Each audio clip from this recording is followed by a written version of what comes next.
Welcome everyone to the Wizard Factory Live show. Today is June 3rd, 2023, and we're live on YouTube, Facebook, and the One Great Work Network. Today we're going to be talking about the topic of faith, the power and powerlessness of it. Faith is actually potentially very powerful and useful concept. However, the way most people are using it is very weak, misguided, and powerless. So we're going to be diving into this spiritual concept. Make sure you watch to the very end. Lots of good stuff.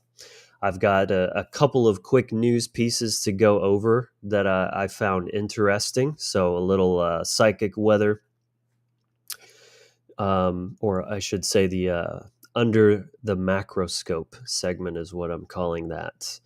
And then, of course, we'll be having the weekly astrological weather report with Mr. Rodney Goodwin, always bringing the fire. And we will be taking some calls and questions at the end. So, big show. Very excited to be here. Let's get it.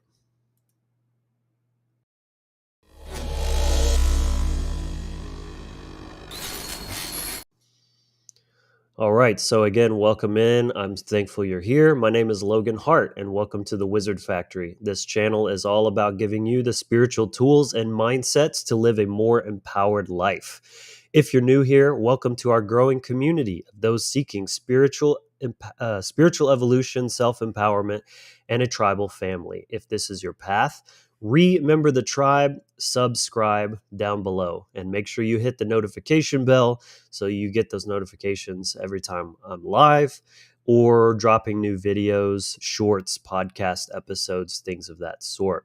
So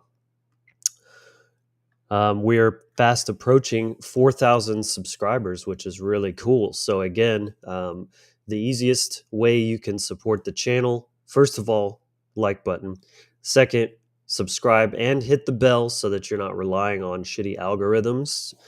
And my goal is it'd be nice to be able to hit 5,000 by the end of the year. I think we can do that, just 1,000 subscribers in roughly 7 months. So I don't see why not, but I need your help to do it. So that would be fantastic to keep growing this vision, this tribe of amazing truth seekers. And as for that like button, well, you know what to do. Smash, smash, smash. Yeah. All right. Welcome into the show, everyone. We got Leo Thux. Wow, that's special. Theo Lux in the house. Betting we get another gem of a segment. Well, I'm going to do my best. Angela Green made it today. Welcome, Angela. Glad you were able to make it today.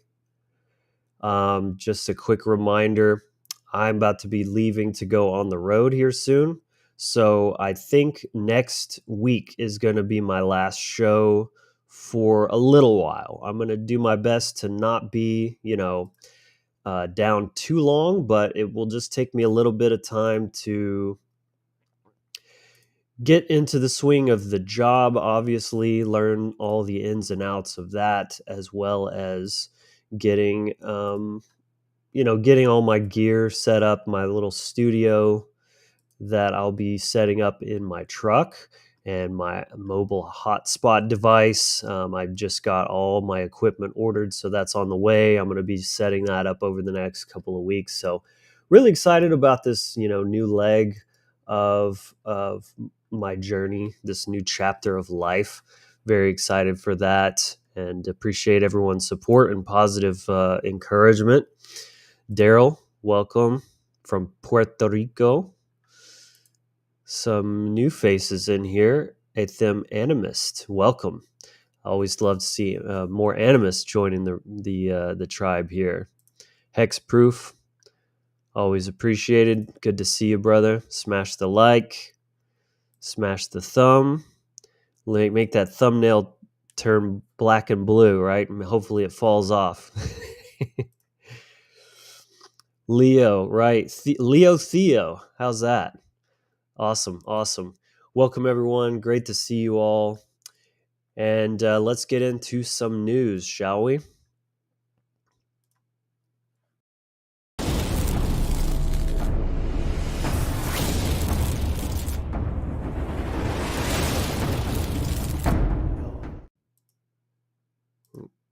Hold on. Still getting a feel for all these different views and such. All right. So, this was something I thought was interesting. Despite massive backlash and resistance, LAPD implements robot police dogs. Several U.S. cities have faced a backlash for seeking to adopt the dystopian and creepy technology. I mean, how's that for making you feel safe, you know? The LA City Council has authorized the use of a robotic dog device by the local police department, despite protests from residents and some dissenting council members. New York previously unveiled similar tech and faced major public backlash. City lawmakers voted 8-4 on Tuesday to approve a donation of quadruped unmanned ground vehicle to the LAPD from the nonprofit LAPF, which supplied the $250,000 robot. That's just for one of these things. Jeez. To the force free of charge. How nice. Isn't that nice? Designed and manufactured by Boston Dynamics, the robotic dog is capable of navigating terrain and buildings autonomously and can be equipped with a wide range of surveillance gear, sensors, and other payloads. For police, it is generally intended for use in dangerous situations that could put officers at risk, acting as an extra set of eyes and ears for the department. However, the new addition to the LAPD faced sharp criticism from residents, with several citizens slamming the council's decision during public comments on Tuesday. One local said, "I don't want to arm AI," while another declared that the use of the robot would eventually lead to robot cops, asking, "Didn't you guys see that movie iRobot or Terminator?" How's that for your predictive programming, right? They show us in the movies first exactly what they're going to do to us as part of their disclosure, right? Complicit, manufactured consent, basically. Yet another citizen said the city's council's public comment period was clearly performative, accusing lawmakers of ignoring wishes of their constituents. It's almost like the government just does what they want and don't really care about what people think. It's so weird, because that's not what the ostensible purpose is. There are public servants and they work for us and we the people and all that religious, nonsense. After listening to overwhelming public comments, you vote the opposite way. New York City and San Francisco has already rejected these robot dogs. That's actually surprising to me, especially being New York and San Francisco. The LAPD does not need military weapons. Well, they already have had military weapons in the form of, armored vehicles, grenade launchers. I mean, they've been funding militarization of police for decades now. So I don't see why this is such a shock to anyone. But New York's decision in 2020 to employ the robot dog, which the NYPD dubbed DigiDog. How cute. Let's make him so cute and cuddly, right? Proved equally controversial, with the city cutting short its first contract to lease the device after New Yorkers decried, that's a new word for me, the tech as Orwellian. However, officials later reversed course and returned the dog to the force last month. See, they're testing that electrified fence of your boundaries, like, oh, how they respond to this. Well, how about this? You like that? It's the frog in boiling water, essentially. They turn the heat up very, very slowly so you barely notice it's happening until suddenly you're boiling alive. With Police Commissioner Keechat Sewell stating it would be used in a way that is transparent, consistent, and always done in close collaboration with the people we serve, because that's what police are known for, right? Transparency, consistency, done in the interest of people. Sure. San Francisco even considered allowing its police department to use robots for deadly force in the case of emergencies. That's always the state, right? Or the justification, the state of emergency, executive orders. It's only when things get really, really bad, which we'll have nothing to do with, of course. We would never do false flags to create a state of emergency, therefore employing the Hegelian dialectic, problem, reaction, solution. Never that. And San Francisco is even considered, I just read that, but later voted down the policy following public outcry. Well, good for them. LA Councilman Hugo Soto Martinez was among the lawmakers to vote against the decision, arguing that this item is being painted as merely an acceptance of a donation, but it really represents an expansion of the current boundaries around policing and surveillance. Exactly. They're claiming the robot will be used by LAPD's SWAT team and will enhance officer safety during high-risk incidents, adding that it would fill a critical gap for the department, giving the device's use unique features. So, first it'll be just a surveillance and scouting unit, right? Because that's less threatening. We won't give it any weapons or anything like that. Just roll it out and get you used to seeing the thing walking around and get nice and desensitized to that. And then eventually we'll arm it later down the road when that won't be such a big jump, right? So again, it's always just that slow, incremental encroaching on people's boundaries. I'm pleased to see there's so much pushback on this, at least, but that's not always enough, frankly. They just kind of, as you can see, it's being implemented, even though they're getting a lot of backlash, and they're just going to kind of push that out and let you forget about it for a little while, get used to it, and then escalate later. See here, so checking out, this is definitely something that'll inspire some comments. Like, cops aren't lazy enough already. Yeah, AI pigs. Yeah, they should call it a pig unit rather than a dog. That's funny. The canine swine.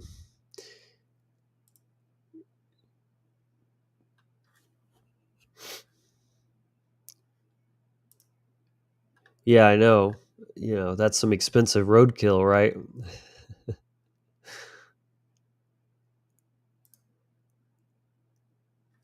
First they pulled back, but now they have DigiDogs on parole, right? Yeah, it's just like those little spider things from Minority Report. They'll send those things in first, and then they'll hold you down and they'll scan your retinas and make sure you're who you say you are. All that fun stuff. A Digipony, that's hilarious.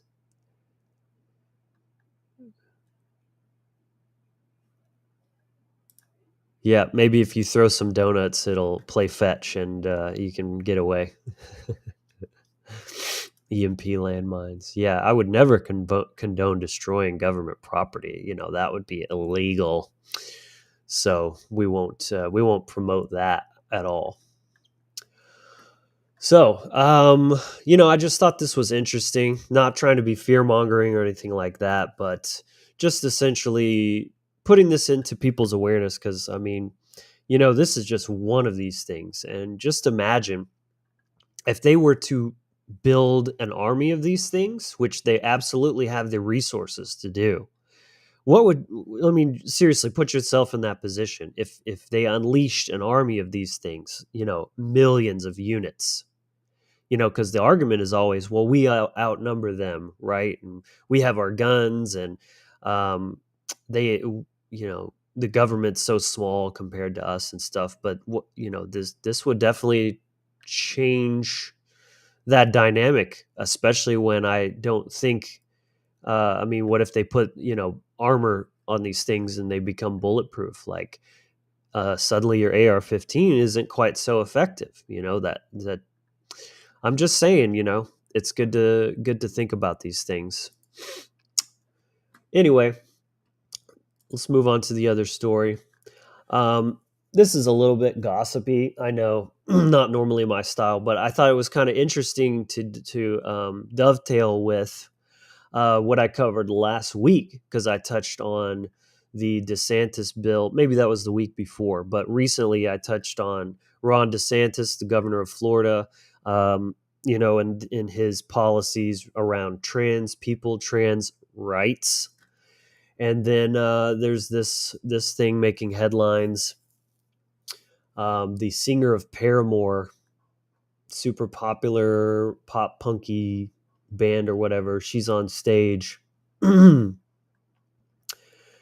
I'll get to that. For those who somehow don't know, Ron DeSantis is the current governor of Florida who recently announced he's running for president. Ron is best known for signing a slew of anti-alphabet bills targeting drag shows. Now, this stood out to me. I'm not defending government or the actions of government, but this is just showing the way that they skew things from both sides. They're always twisting things to fit their agenda. His bill did not target drag shows. It said there shouldn't be kids at drag shows. Do you see what a drastic difference that is?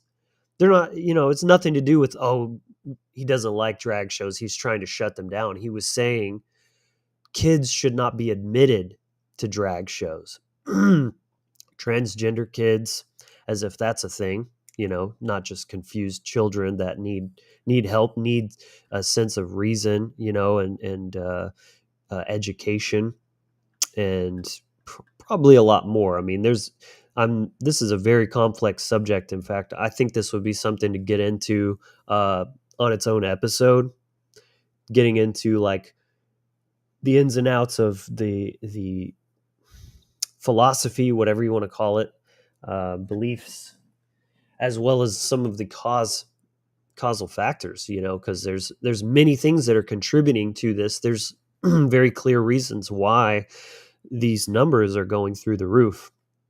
But anyway, the use of bathrooms and pronouns, we covered all of that in a previous episode, so maybe go back and check that out. Anyway, she's saying she's very comfortable getting talking politics.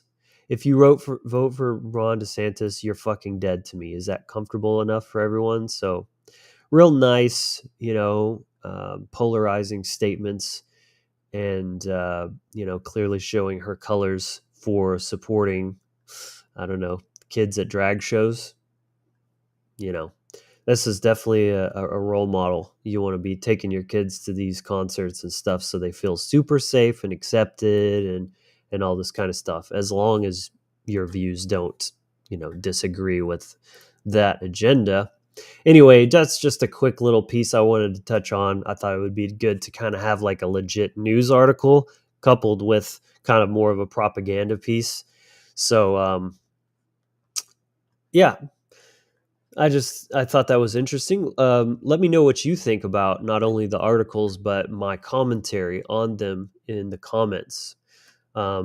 By the way, if you're watching the replay, let me know you're watching the replay, and still be sure to leave your comments. I do appreciate those.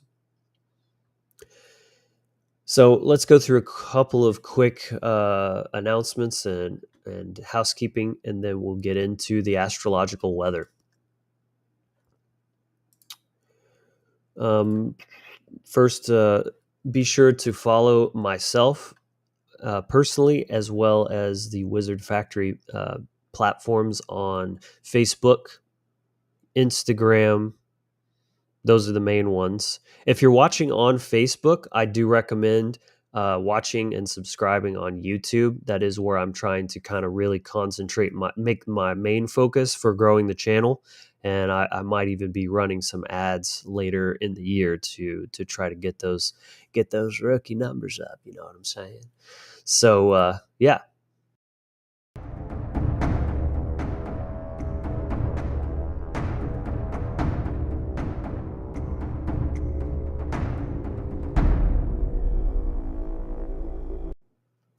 If you have not yet, do make sure and sign up for the initiation package that is free, and that link is down below. Hey guys, hope you're enjoying the episode so far. I just want to take a quick moment to offer you a special gift. It's the free initiation package download. This is a free download package that includes the Toolbox mini course. I created this package to equip you with all of the essential tools you need for any type of energetic or magical practice for anyone serious about their spiritual development. It's comprised of 3 parts: the circle, the breath, and the voice, where you'll learn how to cast the Circle of the Magi, various breathwork techniques, including a powerful guided breathwork meditation, rune galler, and more. You'll also get access to the Inner Sanctum, our private Facebook group and Discord server, as well as some Wizard Factory wallpapers for desktop and mobile, all for free. And for those who've already seen this course, I'm happy to announce that this is a brand new remake with better production and even more information. You can find the link to get yours in the description below. So check it out and let's get back to the content. All right. So there's that QR code right there at the bottom if you are interested in checking that out. I really think you'll enjoy that. And again, the link is also down below in the Wizard Factory link tree. One quick thing too, wanted to mention, I do have the merch store is open, but it's come to my attention that I guess my provider changed their policies. I did have it where there was a PayPal button set up, and that was all I needed. But I guess they want you to pay now for their e-commerce service, which I'll probably end up getting maybe later on in the year. But currently, it just doesn't make sense to be paying like $30 a month if I only get like 1 or 2 orders a month or something like that. I don't really know. But regardless, I'm happy to take orders. So if you want to, check that out, go to thewizardfactory.com. Take a look at what's there. Like I said, this shirt is on there, which I think looks really nice. There's all kinds of stuff. There's yoga leggings for the ladies, crop top t-shirts, backpacks, all stickers, all kinds of stuff like that. Coffee mugs. And if you like something you see there, just reach out to me, email me, or you can message me on Facebook and just say, hey, I would like this hoodie in medium. And I will basically just tell you, what you owe me, send it to me on PayPal. And then I will create an order on the back end as a personal and just put your address in there. So I'm happy to fulfill orders. If you do want to grab yourself some merch, do check that out, and that definitely helps me out, as well as gets kind of like, it's a good conversation starter. I have people ask me all the time when I'm wearing my stuff, what's the Wizard Factory? And I'm like, well, so glad you asked. So anyway, much appreciated for everyone who has gotten stuff from me. And the quality is really, really nice on everything in there. And I've basically personally designed every item in there. So without further ado, let's get into some astrology, shall we?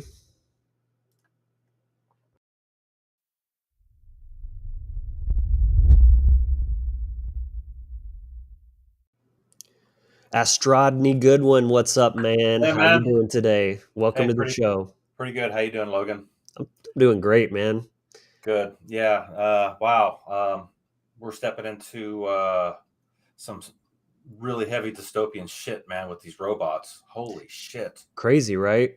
Yeah, I knew New York did it, but now, they're just trying to run these test cases to see how far they can push the envelope.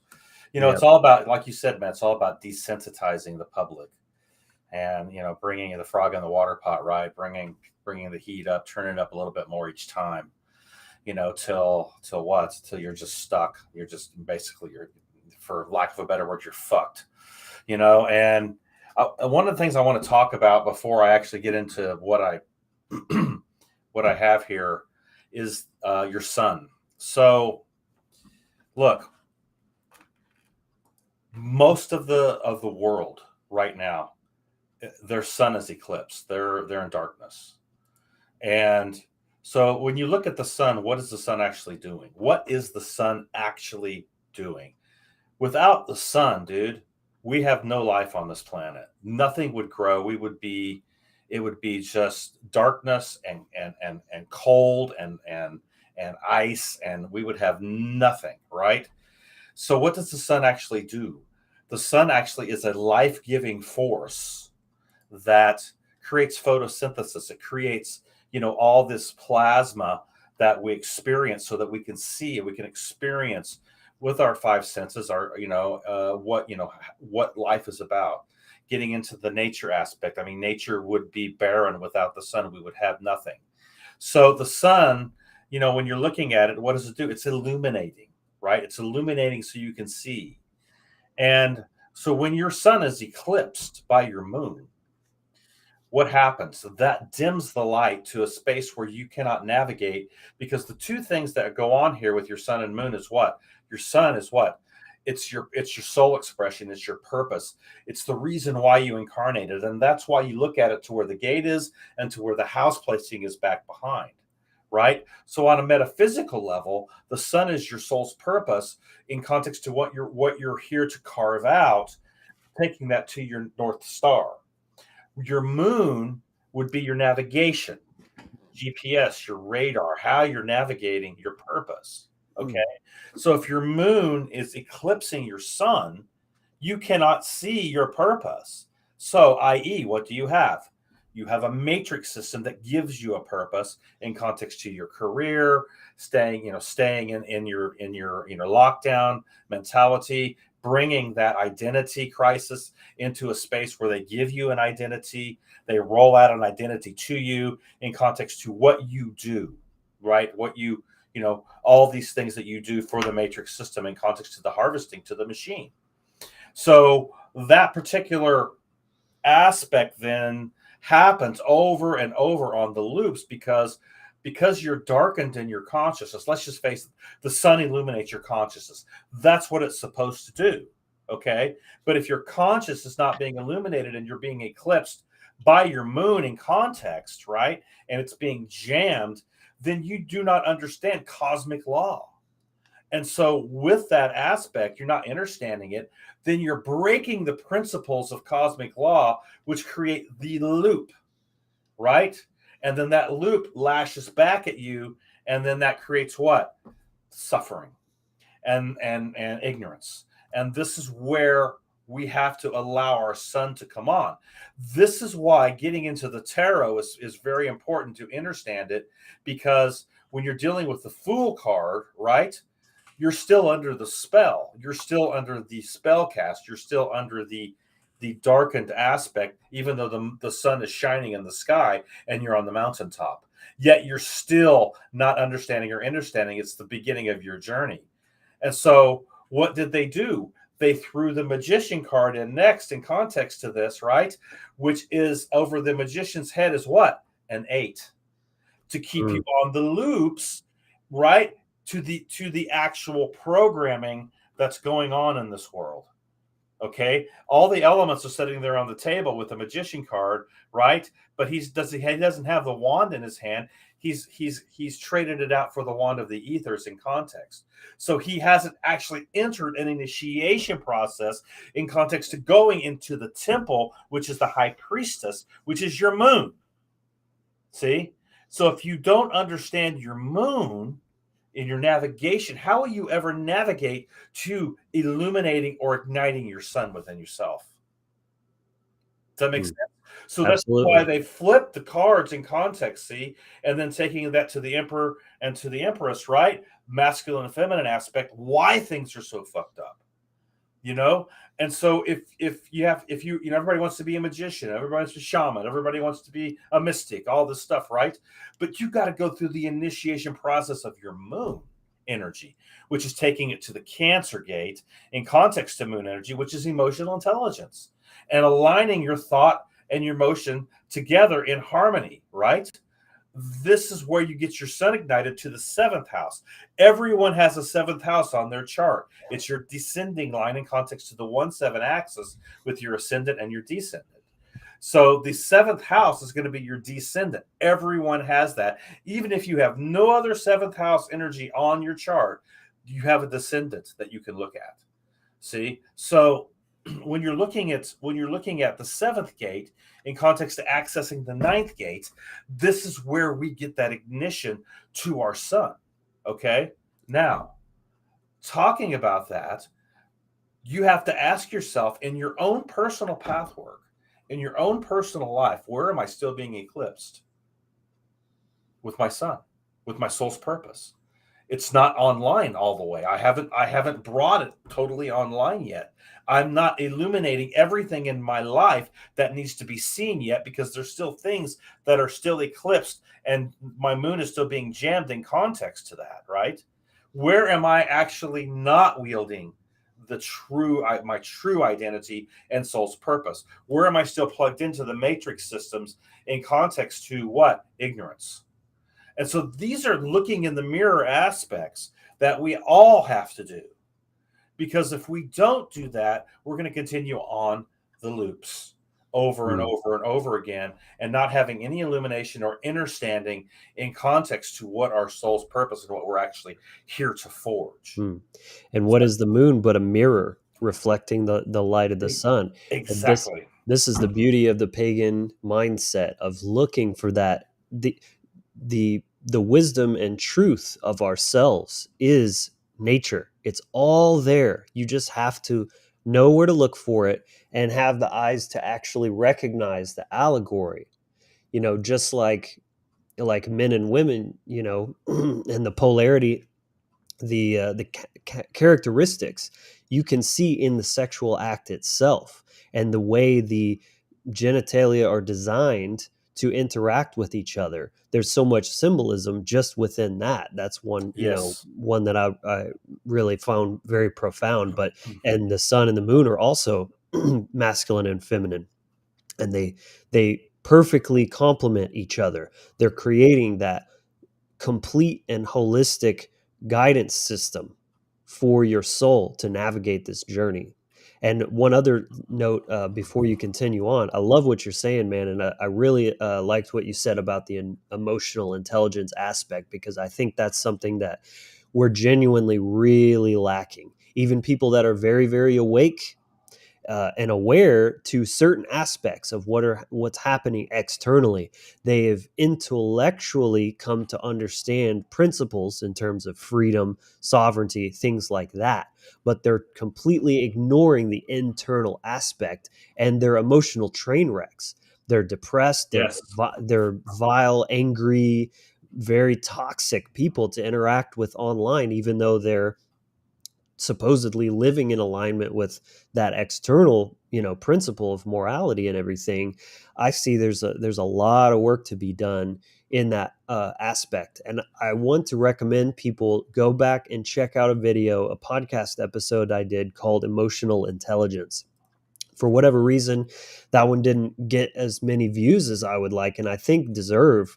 That's one of the best segments that I've done. I think it's a really useful roadmap of understanding what emotions actually are, and some very practical tools to go ahead and use to navigate very difficult emotions, because everybody has them and they're very challenging at times. But it's how you respond rather than react to them that's going to make all the difference. So definitely check that out. And after this show, if I can remember, I'll try to put the link of that specific episode down in the description to make it easier for you. But highly recommend checking that out. So continue, Rodney. Yeah. So until your sun comes online, your internal dialogue will be jammed in context to Mercury, And then nerve induction will continue to take place in context to trauma-based responses. So what's going to happen? We're dealing with the cellular level here, right? We're dealing with the DNA level and the micro level. So when we're looking at our internal dialogue to the Gemini aspect, which is Mercury, or the Mercurian gate, in context, what's happening? We have this back and forth going on. I did a segment on this with mental health, and I did this clip with Revolver about the battle between the narcissist and the mystic within the internal dialogue of each one of us. And he's battling this in the elevator, and finally he stands up to himself and realizes that his ego, his out of control ego, his narcissistic ego is eclipsing his illumination in context, right? Because he's not navigating his soul's purpose in his life. He's being controlled by everything outside of himself.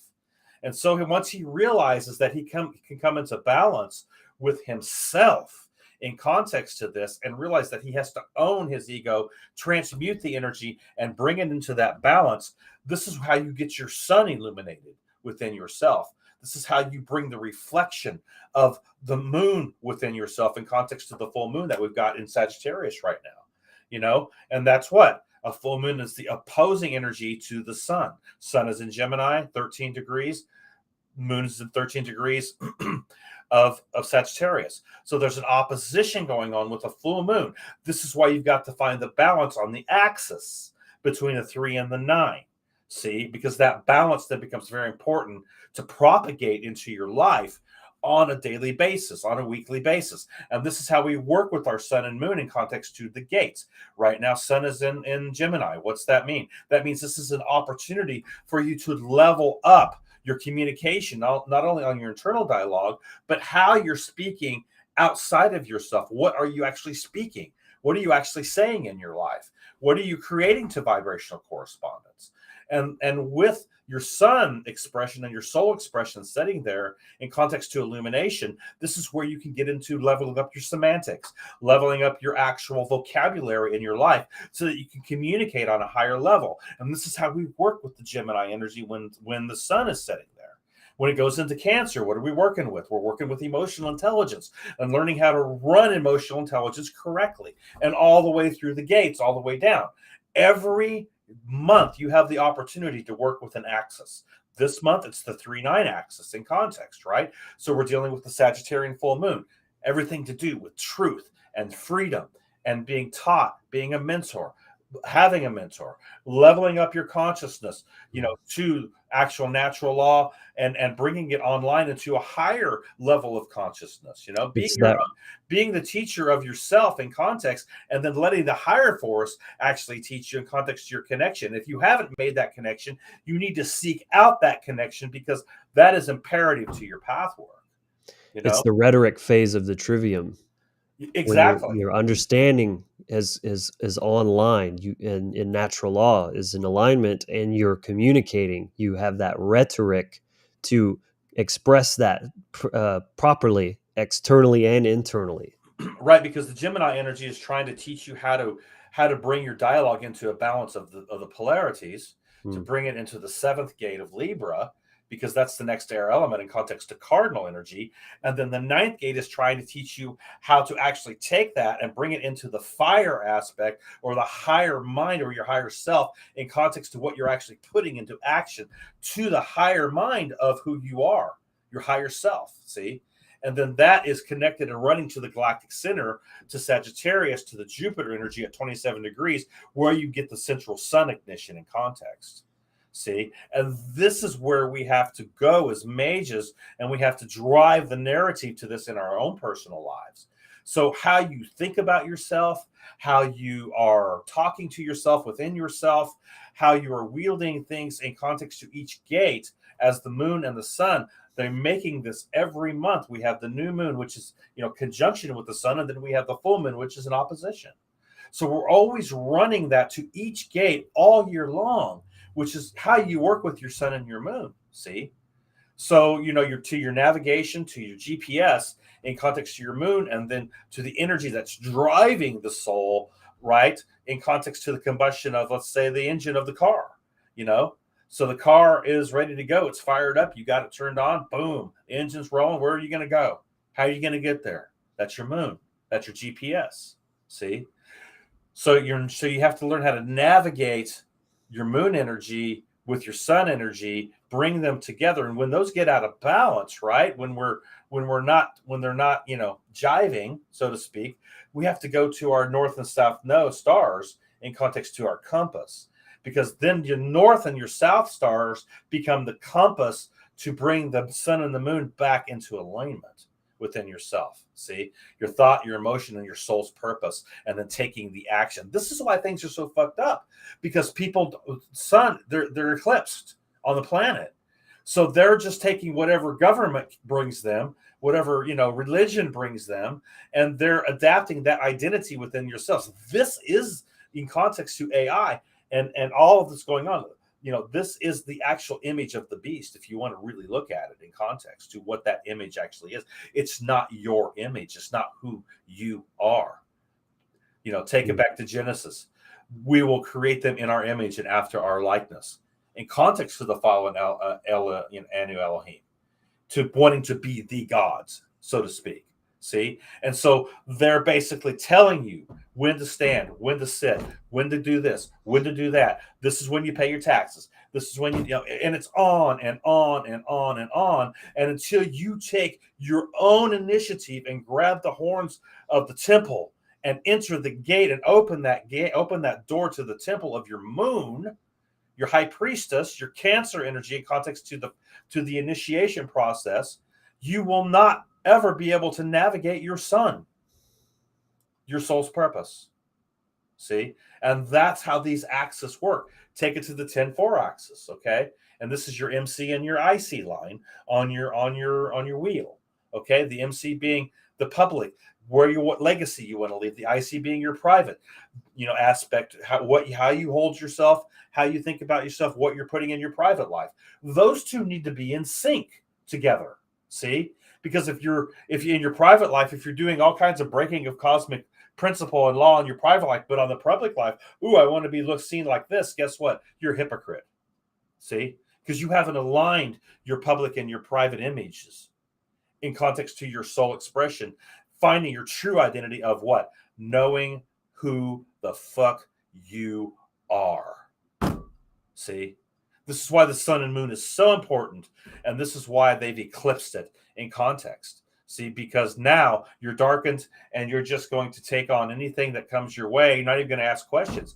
I get people all the time, man. I ask them, hey, why are you here? Oh, I'm this, I'm that, I'm this, I'm that. They don't even know because they don't know who they are. They're taking on the identity of the matrix system itself. And to unplug from that, is a process that takes time, and the alchemical process that you have to go through in context to the first law, state of mind, and the first law of alchemy, which is calcination. This is where you begin. See, you got to step into the Athenor. You got to burn the programming. See, and until you start burning through the programming, you're going to be eclipsed. And ultimately we want our connection with the higher force to come online to bring the power manifestations then into our lives. So this is how we work with the sun and the moon, guys. This is how we do it. So does this relate to a particular transit or conjunction that's happening right now, or is this just because we have the full moon in Sagittarius that's happening right now. Okay. So what's going on is we have the 3-9 axis that's playing out right here. See? In context to what? Gemini and Sagittarius, right? So these are all axle points. You take it to all the way around the wheel. Every gate has an axis, the 10-4 axis, the 11-5 axis, the 6-12 axis, Virgo Pisces. So when we're dealing with learning how to come into the understanding and understanding of not only balancing the hemispheres of your mind, of your brain, but also understanding that the 7th gate becomes the most important gate in context to this, because this is where you access the actual balance and harmony, which taps into coming into the balance of the oppositions themselves between the axis. See? So this is how it becomes 7 becomes the 9 in context, because you go through the 8th gate of transmutation and transformation. That's your underworld.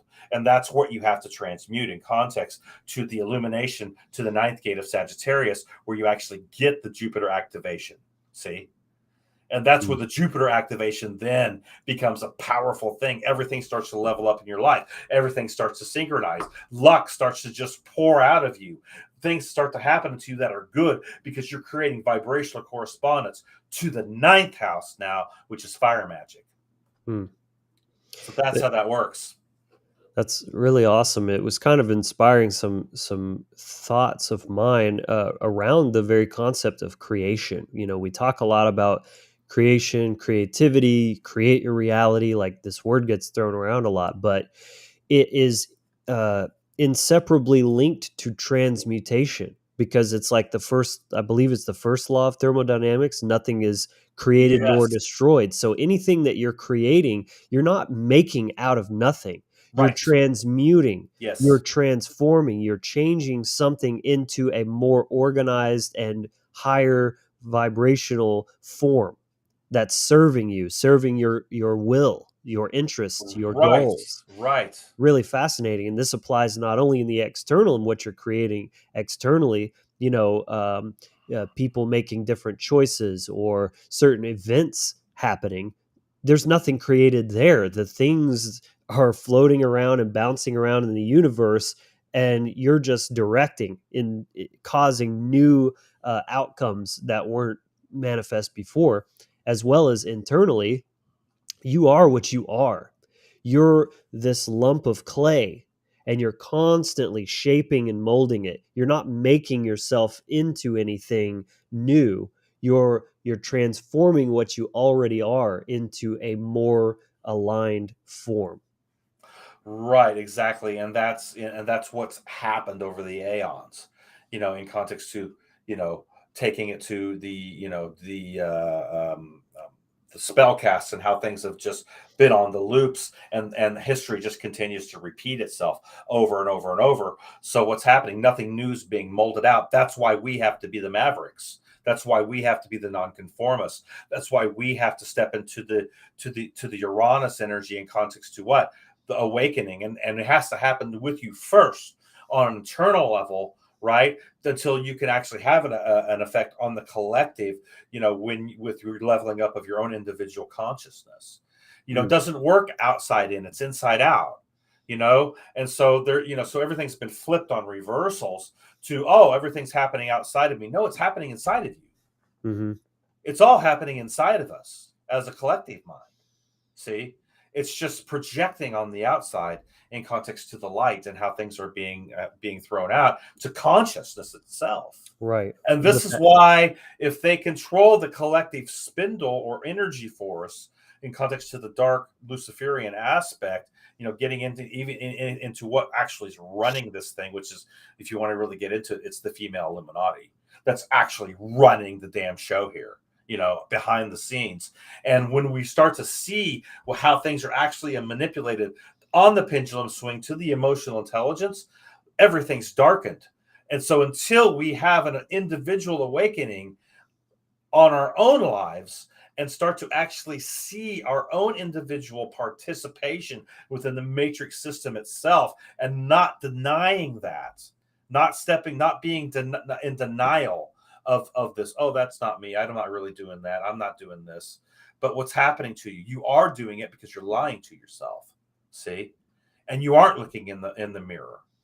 And so once that mirror becomes as large as the sky is wide in front of you, then you have that reflection of your own darkness, your own shit that's going on in your own life. And this is the shadow, the 8th gate, transformation, transmutation aspect to the 9th house, because you'll never manifest anything in context to the Saturnian energy, your MC line, your legacy, your 10th gate, that is from your soul's purpose, if your soul's purpose is being eclipsed by the matrix system itself. I just thought of something else that's very interesting. You always hear about this kind of cliche statement. It's not happening to you; it's happening for you. Well, what's the next level beyond that? it's happening from you.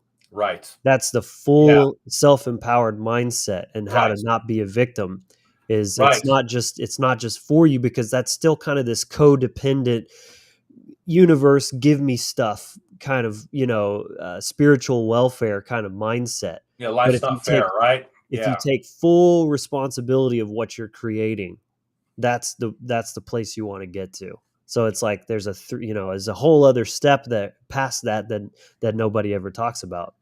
Right. And this is where we get to our connection with the higher force, because that is the most important relationship that you will have. And then to yourself. And then the seventh gate to relationships and context. See, and this is how we build powerful relationships. Because what's happening now, that T square with Jupiter, Pluto, and Leo. But what's replacing Leo with the T square now? Venus. So Venus is now coming in to replace that T square that's still going on, in context to this. So now relationships are going to become to the forefront over the next week or 2 weeks in context to what needs to be looked at now Mhm. to And this that's aspect. Because where is Venus? It's in Cancer, 28 degrees right now. We're coming up to the anaretic position, which is the most challenging. The 29 degrees is the most challenging position that a planet can be put in the gate. So the 29 degrees then is coming, right? And that's forming that T square and that opposition to Pluto, and that squaring off to Jupiter in Taurus. And what's happening here? We now have the opportunity to look, not only with Taurus, with our own self-worth, self-validation, but also then to the seventh gate with relationships. And what are the relationships in our lives actually bringing us? Are they helping including us? the one you have with yourself. And the one with yourself, which is the most important. That's the most important, right? Because Yes. that's no matter where you are in life, everywhere you go, there you are, and you can be your own best friend or your own worst enemy, and Yeah. that's I mean, do entirely you about based on the type of exactly? relationship you have with yourself. Do you like being alone with yourself? Do you like yourself? Do you like we that can person? we can never get along. This isn't gonna I just work. can't get along, man. And so, Yeah. it's the devil on one shoulder and the angel on the other. Well, yeah, and then You it's like, know? well, but what other choice do you have? And that's the whole point, is like you can't escape yourself. So the only option that has any degree of sanity to it is to build a good, strong relationship with yourself, to love your damn self. Right, exactly. And that takes time. It takes Mhm. transmutation, Right. transformation, and that second gate. And this is the other thing that's happened, right? Because the last aspect that we had, right, in context to this was what? A new moon in Taurus at 29 degrees. That new moon went from Taurus at 29 degrees to Sagittarius at 13 degrees. We made a 7 gate jump with the full moon. So when we're dealing with what? Grounding and foundations, right? In context of values with Taurus, and then the ninth gate's dealing with actual how much truth have we actually integrated and freedom have we actually integrated into our life in context of the illumination of our mind, which is what moon Mhm. represents. See? So Right. that's a quantum jump, man. See, when you look at it in context, because you're looking at, you're looking at the ninth gate now from the second gate. See, so with this illumination happening right now, it's trining off to the Mars energy in Leo, which is bringing a huge drive and purpose now. So things should be beginning to manifest in context to the next chapter of your life here. How things are unfolding now, in context to where this Mars energy is trining off with the moon right now, with this full moon, and bringing us to a point. I call them nodal points, where things are where many different streams intersect into a nodal point. And then now that nodal point that becomes your choice of where now you're going to take things. And the last thing I want to talk about is this Plutonian energy that's going on, and then I'll be done. So what we have here is we have Pluto retrograde, and it's in Aquarius right now. So this is kind of a collective aspect here. And so what's happening is that Pluto is now sitting at 0 degrees Aquarius. It's retrograding, and it's going to move into Capricorn gate in about 2 weeks. the 11th, 12th, 13th time frame of June. What is this doing? What's happening here? Okay, so Pluto is moving back, and it's going to retrograde back to 27 degrees, which is what? It's the United States literal Pluto return again. We're having the last touch upon the Plutonian return of our country, of the United States itself.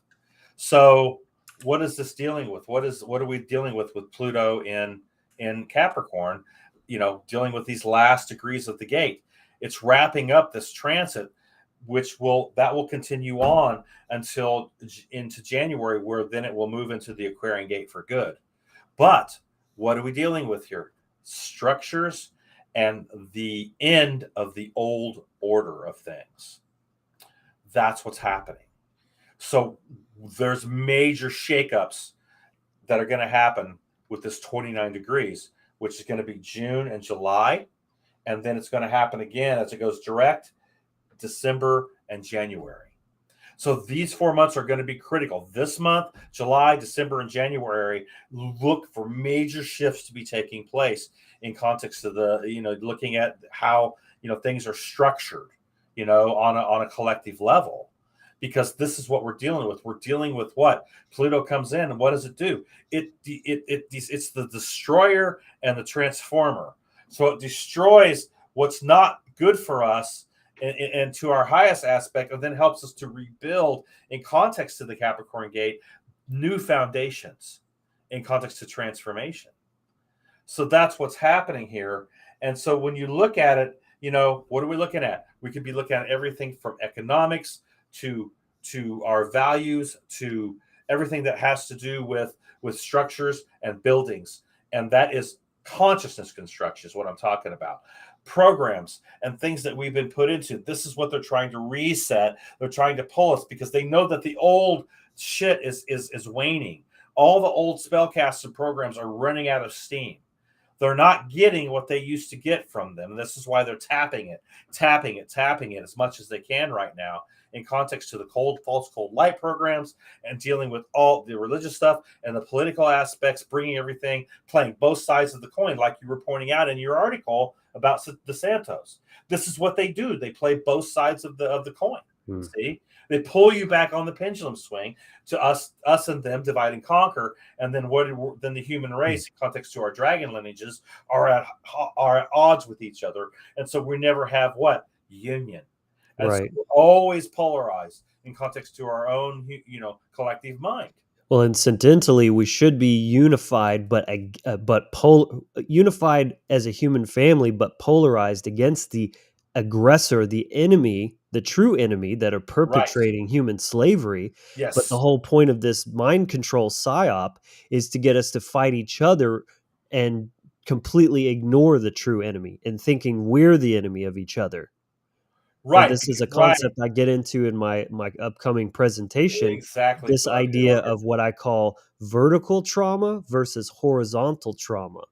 See, Yes. we need to be directing things vertically up the violence authoritarian hierarchy rather than horizontally, where there is still trauma being perpetrated, but the source of the trauma is coming from top down, and then it's propagating horizontally, and then it keeps us fighting each other at this level instead of directing it back upwards from where it's actually originating from. Right, exactly. And this is how they control this. This is how they control the energy force of the collective mind. And this is why, if you take it to the religious aspect in the Christianity, they moved the access point, context to the cross, they moved it up, and now it's a symbol of what? Death. See, so it becomes the death construct that you're stepping into, which you think as in context that, oh, this is life. No, it's actually death, because what's happened is cut you off from the actual axis. See? Right. They call it a hex, right? Exactly. So it's cut you off because it's moved up. So the east and the west are what? They don't touch. You can just keep going east. You just keep moving east, right? Whereas if you go north, eventually you'll go south. So the east and the west points never touch. See? So this is what? This is the actual axis of our eternal Wow. in context to Dagos, which is what the actual, if you flip Dagos, it becomes an hourglass. So if you flip Oh. it on its side, right, it's actually running the eternal perspective Hmm. to the east and to the west, the context of directions That's on the profound. universal axis. See, Very cool. And I yeah, wanted to comment on this, what he said here, hex proof. The unification of polarization is what life is unfolding. It's to some degree, but I think the real magic is, so this is a concept that I call triality. We hear a lot about in New Age, getting out of duality thinking, like duality is the enemy or whatever, and unity is the answer. I say triality is the answer because it keeps the poles separate, but yet unites them as well without homogenizing them. That's mhm, the thing. Everybody thinks men and women are exactly the same. We right, should we should act exactly the same. We are the same in terms of rights and sovereignty, but in terms of psychology, behavior and psychology, these things are very different for men and women, and those should not be yes, just squelched together into some glob of just homogenization. Like I said, we need to keep the poles separate and polarized, but working together rather than at odds with each other. I think that's really where the magic is keeping polarity, but making polarity a benefit rather than a hindrance to humanity. yeah, because the wizard has the ability to go into the polarities, work with them, but at any point can bring him or herself back to center. And this is how things get triangulated in context to religion and politics and all this stuff, because it is the inverted, in context to this, how it triangulates in on you. And this is why you get fractaled, because you're not actually working with the zero, which is the true circle of the magician itself. You're polarized to the 369 on the triangulation, see, and without the zero, you can't truly find that eternal perspective, see, the I Mm. am. So what happens? You get triangulated in context to religion and politics, and us and them, and all the way down the line. Not and then that's where the 1, 2, 4, 5, 7, 8 fractals your consciousness, because now everything is fractured in context to how you perceive things. See, so then you get pulled, and now your fucking obsession, your narcissistic tendencies, everything that you're dealing with in context to being pulled on the pendulum swing back and forth becomes the most important thing on the planet. And now you need everybody to rally around you because you have the most important cause in the world, and the actual most important thing in the world is your own individual pathward.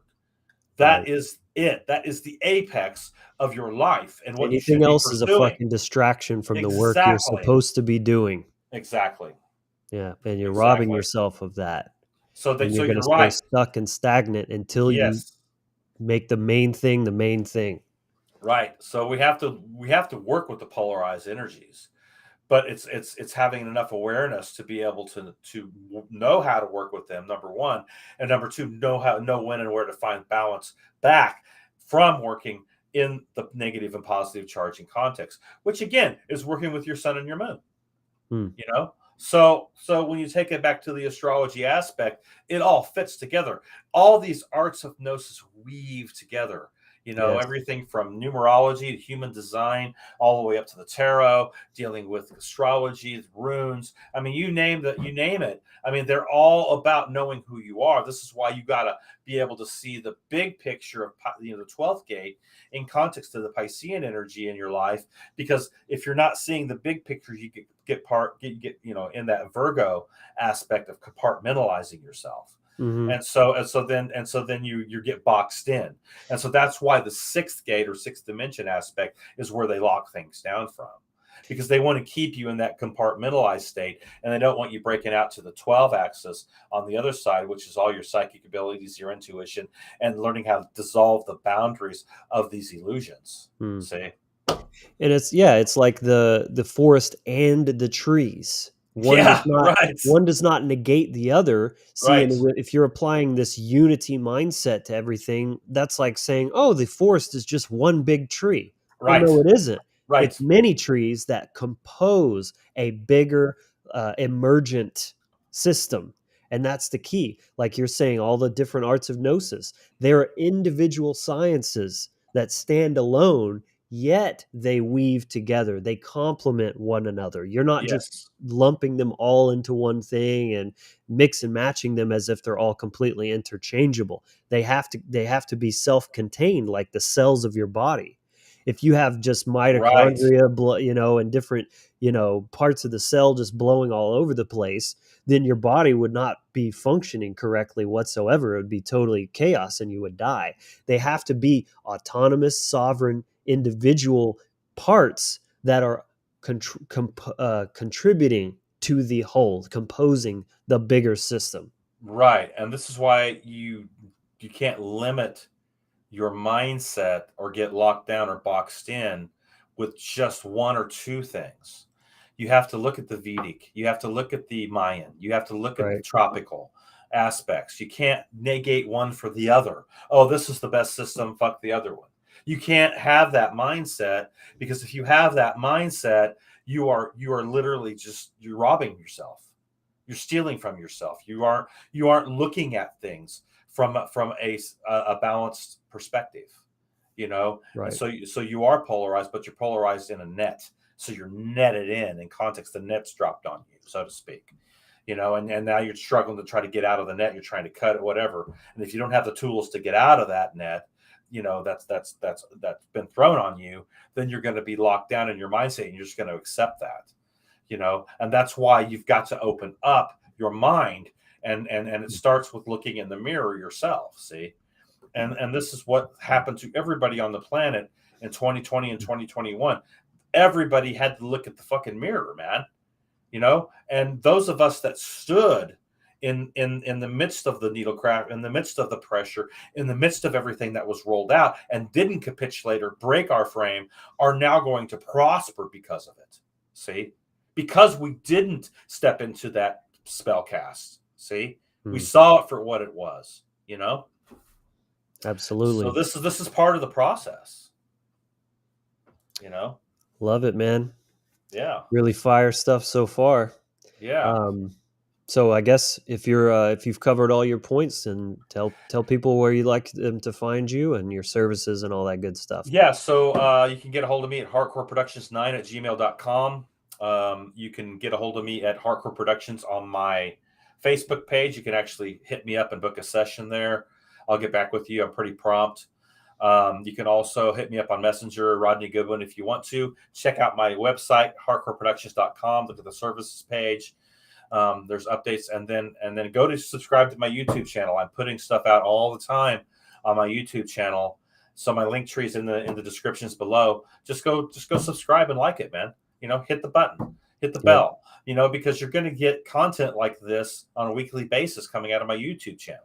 Right. So, I think a lot of people don't fully understand the engagement stuff. They think it's just some sort of vanity metric, yeah, I'm or not trying to build it's myself up here. no, it's Yeah. nothing like that. The reason that content creators are always talking about hit the like, subscribe, and share and comment and all that kind of stuff, it's not just for our enjoyment. It literally not only helps our content perform better in these algorithms that are already super tricky and especially very controlled on these Absolutely. centralized platforms. That's going to help get more awareness of our content and our platform to more people, but it also benefits you, because the more you engage with content you like, and don't just be a peeper and a creeper and just watching and never Right. never engaging, Yes. that's going to actually bring that back to you as well. The more you engage with the Wizard Factory, for example, or Exactly. Rodney's stuff, then the algorithm is going to show you, oh, well, you liked this, you'll probably like that, and make sure you're seeing that more often. Because believe it or not, despite what you'd assume logically, subscribing is actually the weakest metric when it comes to performance. You could subscribe to a channel and never see another piece of content again, but liking, commenting, and sharing are Yes. the 3 best ways to not only support the channel, but also to ensure that you're going to keep seeing more of that which you like. So just some Plus, insight there. what's happening is that's bringing back up for others to see it too. I mean, once it starts, getting momentum, it's going to keep popping up. And Right. so you don't know, because you liked and subscribed and you commented and stuff, that drove something to someone else, so they clicked on it, and all of a sudden that one episode or that one thing changed their life. Right. See? And all of a sudden just it clicks something in their mind, and all of a sudden they're like, I need to think about that. See? So this is how we all work together, guys. If you're not content creators, you need to be supporting content creators, number Mhm. one, and then think about at some point becoming one yourself. Right. That's true. Is if you don't feel called to do that, that's kind of the next best thing you can do, Right.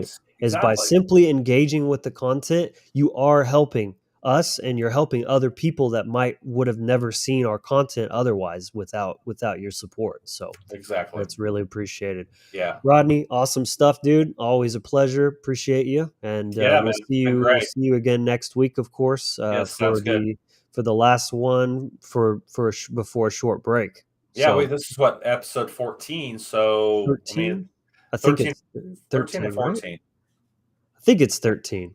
No? 13 or 14. I think I it's don't know. One or the other. so it's all so 3.5 months, man. It's been going, on Yeah. this. Yeah. Yeah, I had a pretty good run. I mean, life Yeah. happens and life gets in the way, but I mean, obviously being able to do this show from the road, I hope is some sign of my determination and tenacity to not let things falter and fade away. Like I really want to just keep this going at all costs, the best that I can humanly possible. The easiest thing to do is step into your comfort zone. What you Right. know, what you know. Right. Well, I'm doing this now in my life, Yeah, so I could just say, "Well, I'm over the road, there's nothing I can do, right, I've gotta have this job or whatever," but I right. thought like, "Okay, well, this is happening." This is one thing it's a little soundbite that I like to say, like, winners don't say, "I can't," they say, "How can I?" Yeah, That's using right. your imagination and Exactly. thinking about, "I have this will, I have this intent, how can I make this manifest?" Right, because this is part of your soul's purpose, with what you're doing here, and being a leader, being someone who's putting out truth and content with that truth is going out into the collective, into the ethers. This is part of our purpose, being teachers. Right, So, with your Jupiter and Pisces, aspect as well. That's all about, rolling out that imagination, creating stuff that's out of the box, that, oh my god, that's awesome, and bringing that into the collective consciousness. We're not out here doing this to pump our egos up, guys. We're out here doing this so that truth, the message of natural law, cosmic principle, and truth gets out into the ethers, guys. Every time we do one of these podcasts, every time that we're putting out a reel, every time we're doing a short, every time we're doing, whatever it may be, we are pumping out truth to the ethers, and it's making an effect. Why do you think shit is going the way that it is? It's because we are pressing up against that 10th gate, that inverted Saturnian energy. See, we're pressing up against it, dismantling those grid works. yes.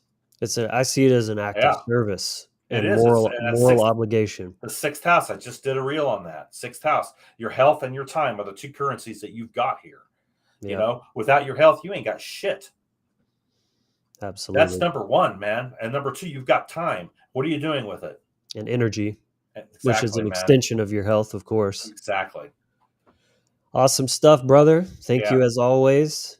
Do everybody check, make some noise, show some love for Rodney down below, and do check out his content. He puts out great, like regular, updates and videos, and as well as hit him up for a consultation. So, Yeah, all right, absolutely. brother. All Appreciate right, you. man. All right. Take it Have an easy, awesome, man. awesome rest of your show. Sounds awesome. Sweet. Take Okay. care, man. Okay. Bye. All right, good stuff. So, the next thing we'll get into is a quick post of the week, and then we'll get into the topical discussion about faith. So, If you're still here, thank you for being here. Thank you for your engagement. Really do appreciate that. So this is something I posted. I didn't really have a lot of time to post this week, but I thought this was a good one, and got a lot of good feedback. Funny enough, was not nearly as controversial as that other one that I shared last week about your state of life being a reflection of your character.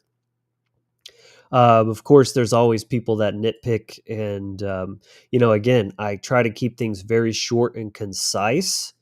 And you just can't do that and cover all the little nuances and exceptions and caveats and things like that. That's for you to look into. And also, just a little kind of test of where your mindset is at. When you read something and you have something like that come to your mind, do you comment with this antagonistic, contrarian energy to it? Well, this is wrong because blah, blah, blah. Or are you thinking, oh, that's a great point. And so is it no because, or is it yes and?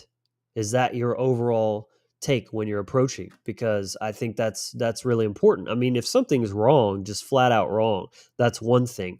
But I think people just they're looking for anything to just kind of be disagreeable about. And again, I like putting the short thing up here and then putting some unpacking and nuance in a comment down below. So this says, cutting others down will never raise you up. It often drags you lower. Now, I was very careful this time. Notice I used the word often. At first, when I wrote this, I had it only drags you lower. And it's true that it's very tempting to make these absolute statements because they're just a little bit more impactful when you're just like, it's always this, it's never that. But that's not always the case. There are actually very few absolutes in reality. And I try to really be as concise and like intentional with the words that I choose as much as possible. So there is a time and place for everything. Of course, there's, sometimes there is a usefulness in being disagreeable, for calling out bullshit, things like that. But even when you're doing so, that doesn't raise you up, right? And so my statement still stands. It's not raising you up, and it often drags you lower. Sometimes it doesn't when it's necessary. But what am I trying to say? And this is another thing that I want to point out is like how many people are looking for anything they can nitpick about the words you chose or what you said versus when you're literally telling them, well, this is what I meant. Why are you more concerned with what was said rather than what was meant? Because what is language and what is communication but the intention to transfer an idea, an intention? It's not about the words. The words are simply the vehicle that carry that idea, sometimes very effectively, sometimes very clunkily. And that's a two-way street. It's just as much my obligation to be very precise with my words, but it's also on you. Are you misinterpreting things? So again, what was my intent? My intent was how much time is wasted focusing on everyone else's shit but your own when you could be doing something more productive.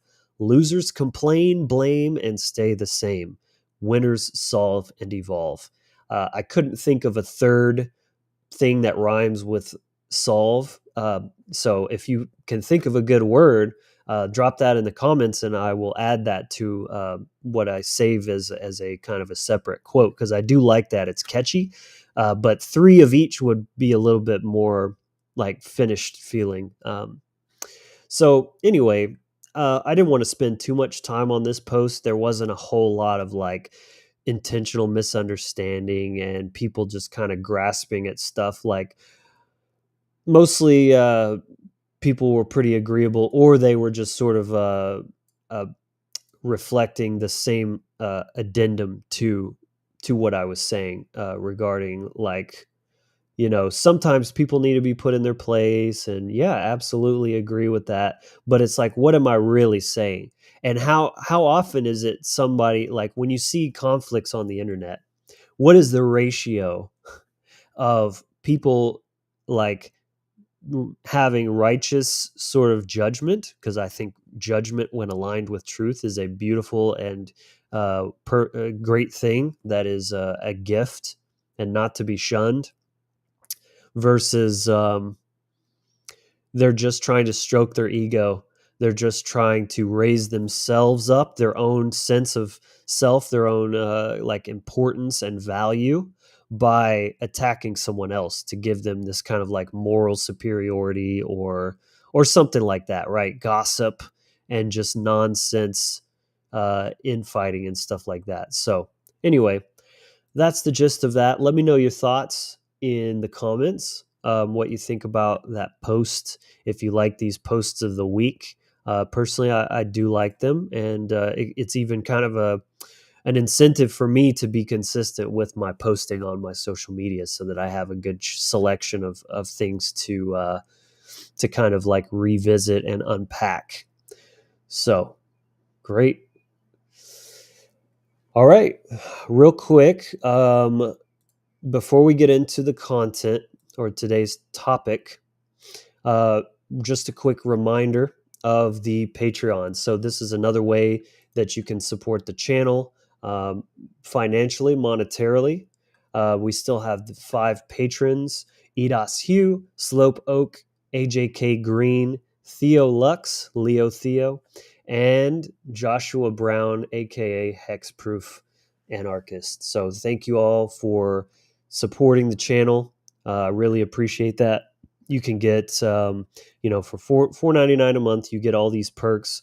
The main thing is, besides just the warm fuzzy that you get from supporting what I do, you're going to get the shout outs here on the show, as well as early access to episodes. So like when I make a new video, a new podcast episode, for example, I'll put it here first before I put it on the public platform. So you'll get early access to that. And I'm trying to be better about really trying to deliver value here. And again, eventually I would like to reopen the tribe tier for $14.99 a month. That would include a monthly private group call with just tribe members only, where we could do Q&A. I could do a special specific talk exclusive to the group, and like a group rune reading or something like that. So let me know if that interests you. And that would just be one of the perks. There's other stuff too. So yeah, if you're interested in supporting us financially, that link is down below in the Wizard Factory link tree. So without further ado, let's get into the topical discussion. So we're talking about faith. What is faith?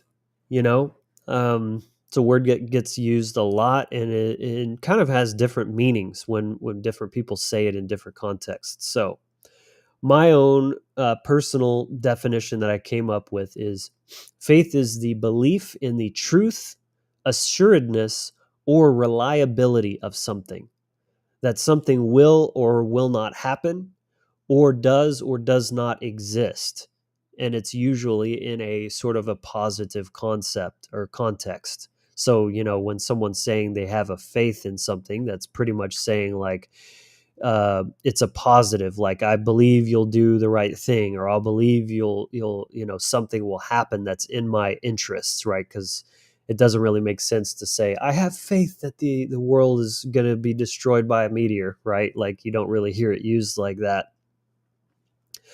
And it's very often used in a religious context.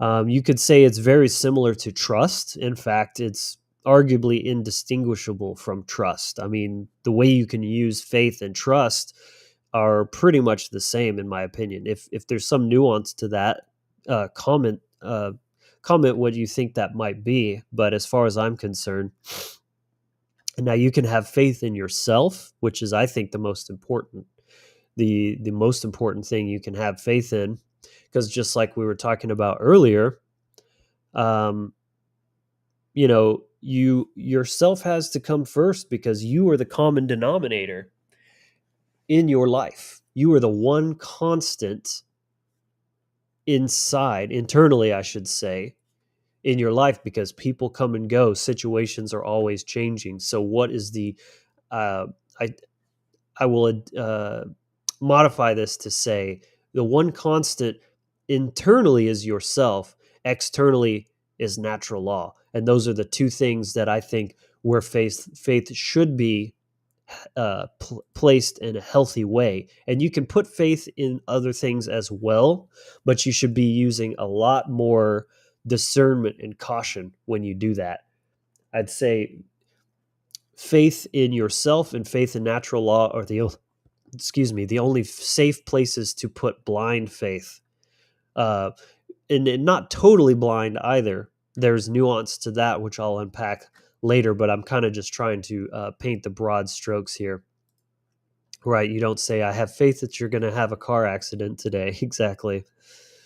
Faith, in my understanding, is the removal of all doubt. That's great. I don't know if that's a quote you're quoting there, but I really like that. Wherever you go, there you are, precisely. So you can have faith in yourself. You can have faith in other people, the universe, God, a particular outcome or event or something like that. Those are pretty much the contexts that you can apply this word to.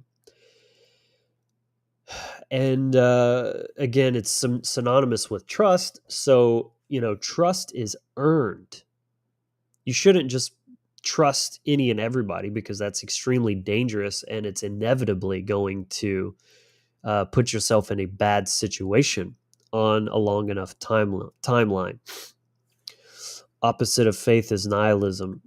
Yeah, I could agree with that, because nihilism is kind of like this idea of meaninglessness, and nihilism is pretty much dependent on, like, you can't be a nihilist and believe in natural law, because natural law inherently gives purpose to the universe as well as our existence and our place in it.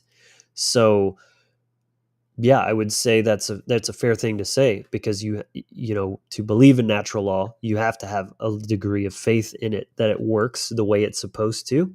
The universe is rational and knowable, and you can't really think that and be a nihilist, in my opinion. Faith is evidence of things hoped for. Okay, interesting.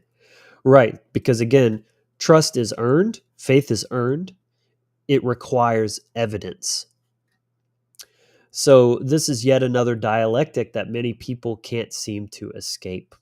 That either faith is supposed to be just blindly given based on what you're given, what you're taught to grow up in indoctrination, pretty much. This is the way that most people mean it when they say, I'm a man of faith, or, what's your faith? They're talking about your religion, what do you believe in? Whereas, knowledge is separate from belief. Knowledge is simply information that is true and known. Belief is more, you don't know if it's true, and you're choosing to believe it anyways. And that's kind of what we're talking about here. So it's either, blind faith in, like, the government's taking care of you, it's protecting you, it has your best interests in mind. Faith that Jesus Christ is your savior and he's going to come back and, make the world right again, and all this kind of stuff.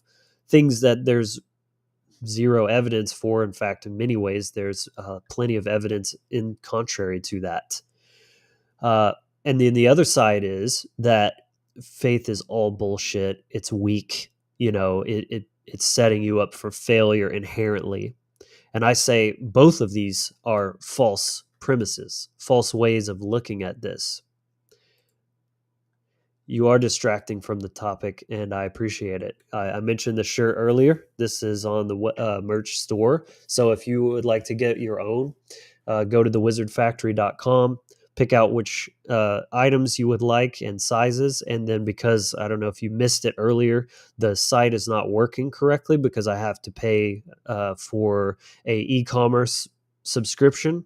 So if you want something, just message me, tell me what you want, and I will order it for you and have it sent directly to you. So that's the only kind of welcome interruption here. So anyway, back to what I was saying.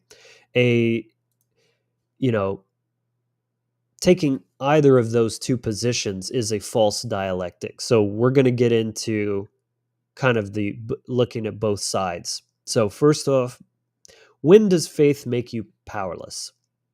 Again, as I said before, blind faith is what makes you powerless. Putting your faith in something that you have been given no evidence for, uh, and even more so, putting your faith in something that has actually proven itself to be unreliable, untrustworthy, time and time again.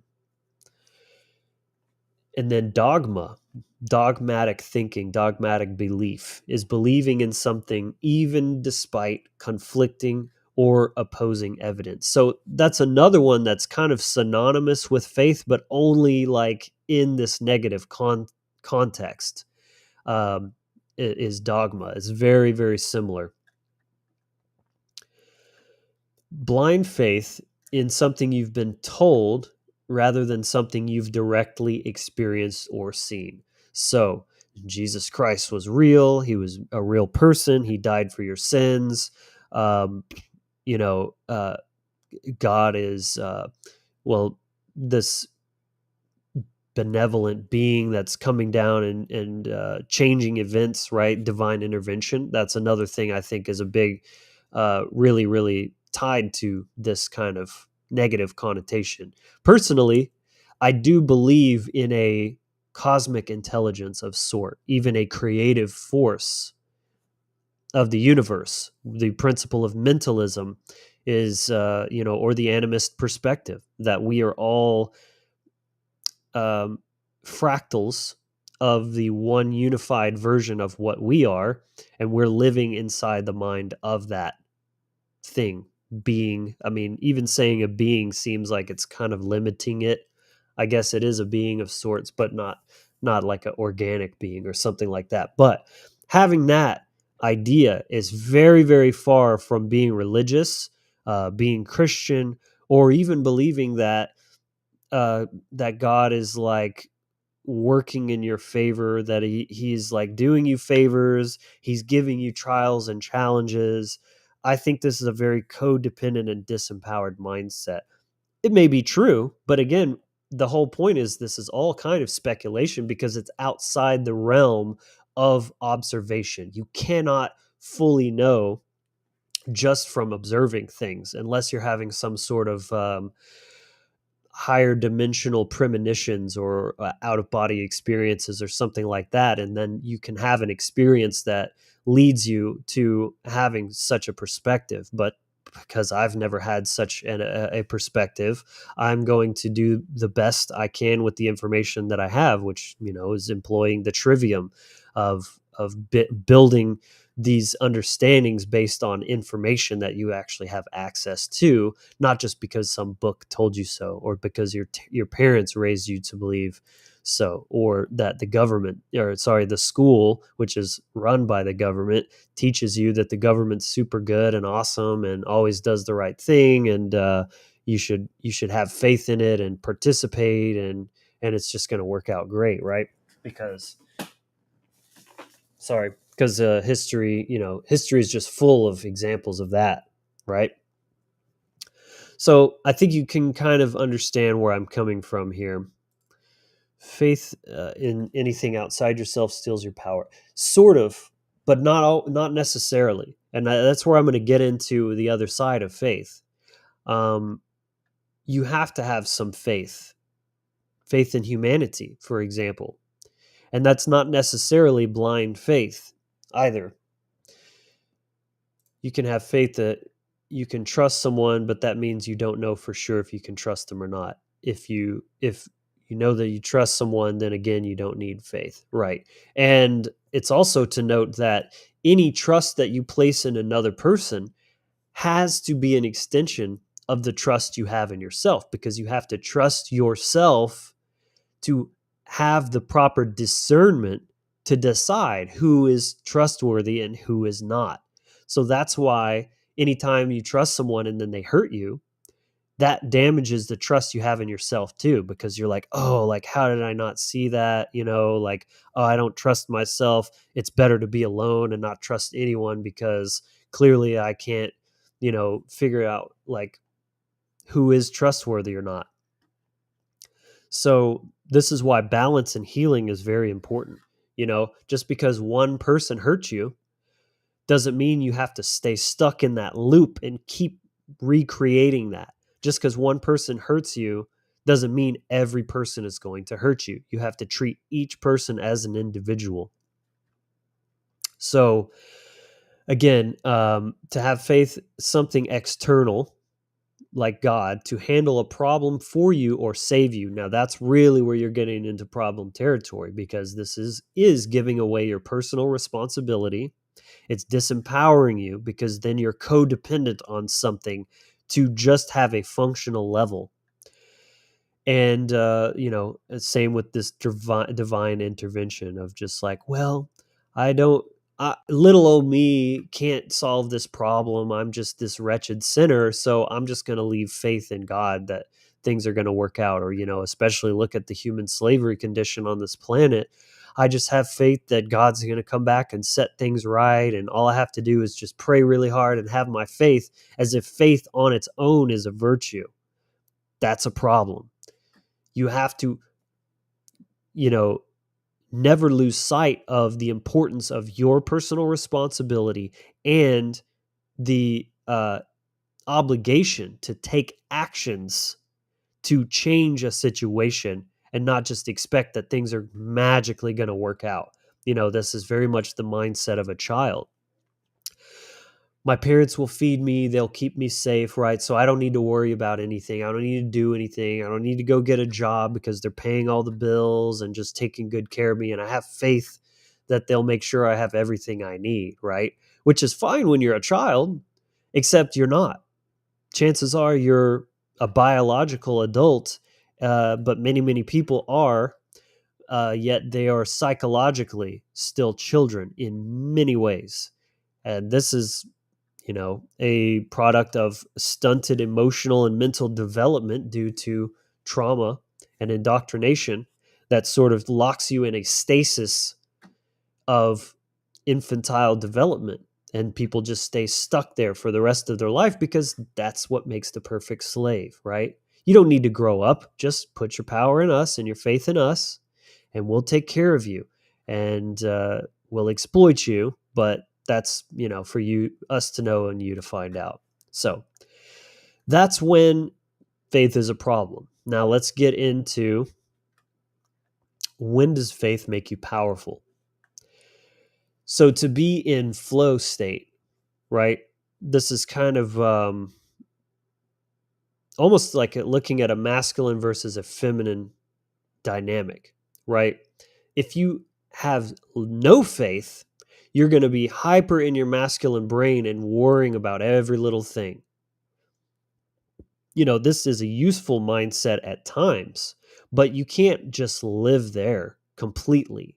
You would never be able to get anything done. It's like you can't even go get in your car to go drive to, go get a loaf of bread, because you've got to make sure that your gas gauge is working correctly. You can't just have even faith that the gauge is working. You have to physically look inside your gas tank, make sure there's enough fuel to get you there so you don't run out of gas. Check your tire pressure, check all your fluids every single time you want to drive your car, because you don't have any faith that it's still good to go and you can just go do it, right? This is no way to live your life. You would never be able to get anything done. And that's just basic physical stuff. So, being in flow and just trusting that the universe is, I mean, it's almost like a paradox, kind of like being able to have two ideas simultaneously, that God isn't just this daddy figure always trying to do you favors and things like that, but that the universe is somewhat of a conscious, it's not just a mechanical, like clockwork machine. There is consciousness to it, and we are having a spiritual experience where there's this back and forth between us, our mindset, our actions, and what the universe is giving us back. So trusting in yourself that your intentions are pure, you're taking properly aligned action, and that the universe will sort of conspire in your favor because you are doing what you're supposed to be doing. Now, this doesn't always work out. Plenty of people are great people and they get totally fucked over because they didn't exercise enough discernment. So the key is not to have blind, completely just freely given faith, but also not be so hyper concerned with every little thing possibly going wrong, will go wrong, and always trying to go over everything. It's somewhere in the middle. That's kind of like with many things. It's like finding that sweet spot in between. So not over analyzing everything, not living in constant fear or worry that something will go wrong at all times. So whether you like it or not, you have to have faith, or you'd never be able to get anything done. You know, you have faith that the sun will rise tomorrow. You have faith that you will still have a job when you go back to work tomorrow, maybe. And hey, maybe you get there and you're fired, and that sucks. But see, the thing about faith is it's not blind. Like, just because you have faith in something or trust in something doesn't mean you think that 100% it can't fail.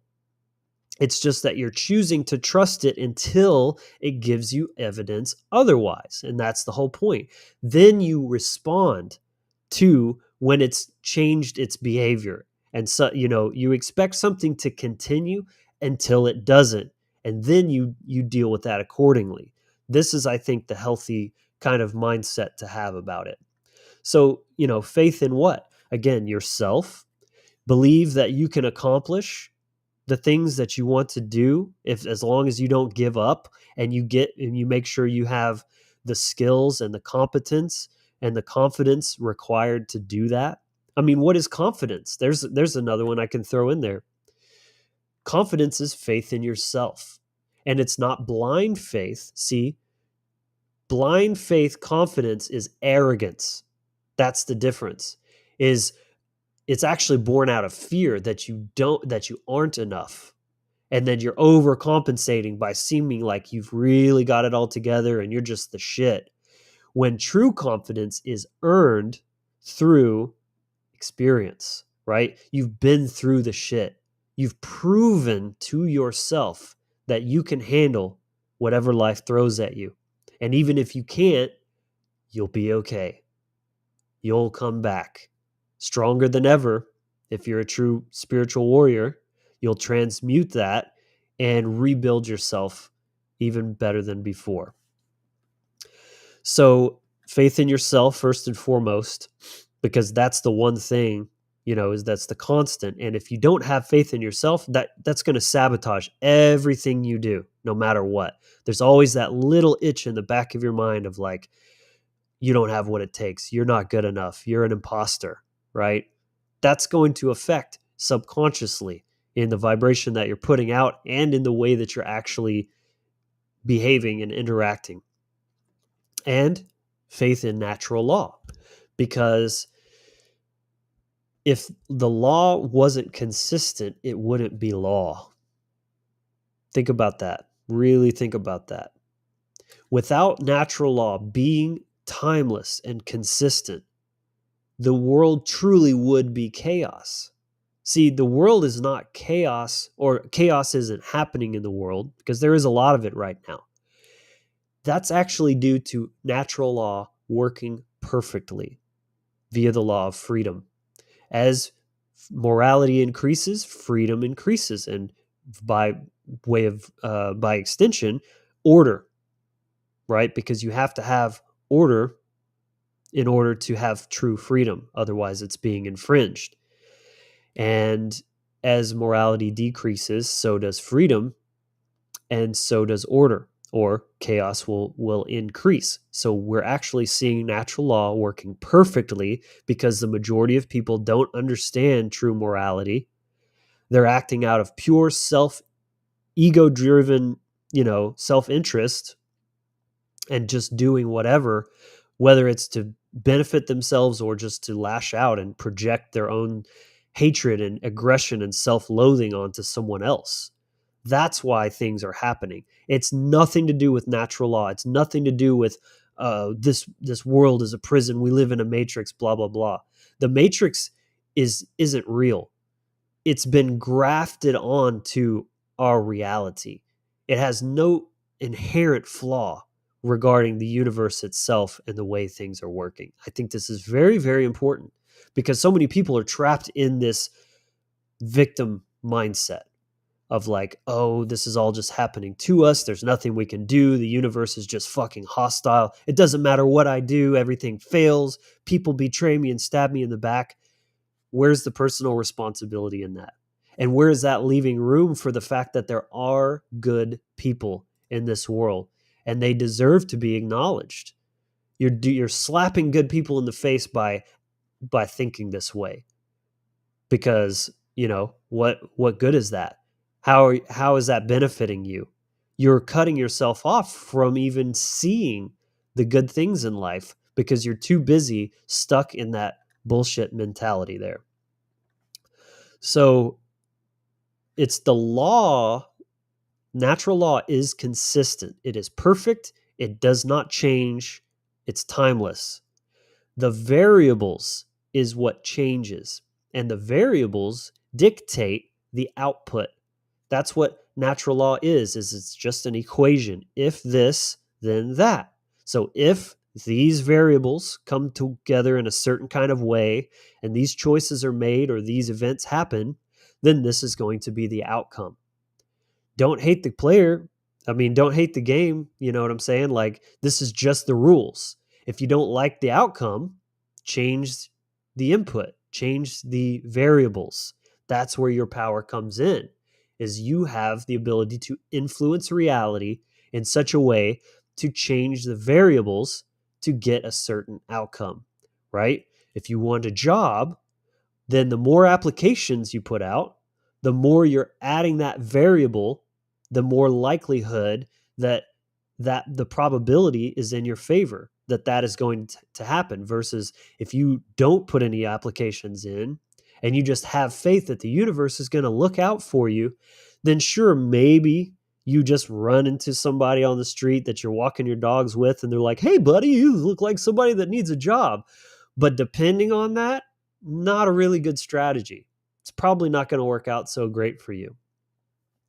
So you control the variables, but you have faith in the law that if I do the requirements for X outcome, then you have faith that that's going to work, especially if you persevere. Maybe you try something once, it doesn't work, right? Planting a garden, all my plants died. That doesn't mean, oh, natural law has failed. The plants don't grow here. This place is flawed. No. What did you do wrong? What can you learn from it? And then repeat your experiment. It's all just the scientific process. So have faith in the laws and then take your power in regards to your actions and your ability to control the variables to create the outcome that you want. So, and then of course, you have to have faith in other people. If you go around just mistrusting everyone, assuming that they're going to stab you in the back, steal your stuff, cheat on you with your best friend, whatever it may be, all these stories, because this shit happens all the time and it fucking sucks. I've had my fair share of betrayal and, harm and trauma. But what happens to a person that lives their life stuck in that? Think about kind of what Joe Dispenza talks about.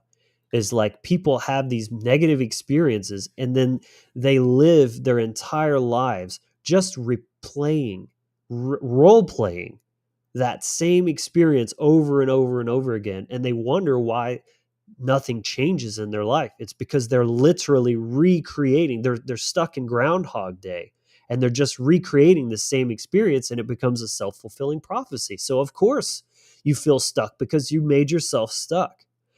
But you spend all this time living in that mindset and cutting yourself off from the possibility of something different to happen, for life to prove you wrong. That just because this happened once doesn't mean it has to be the way it is.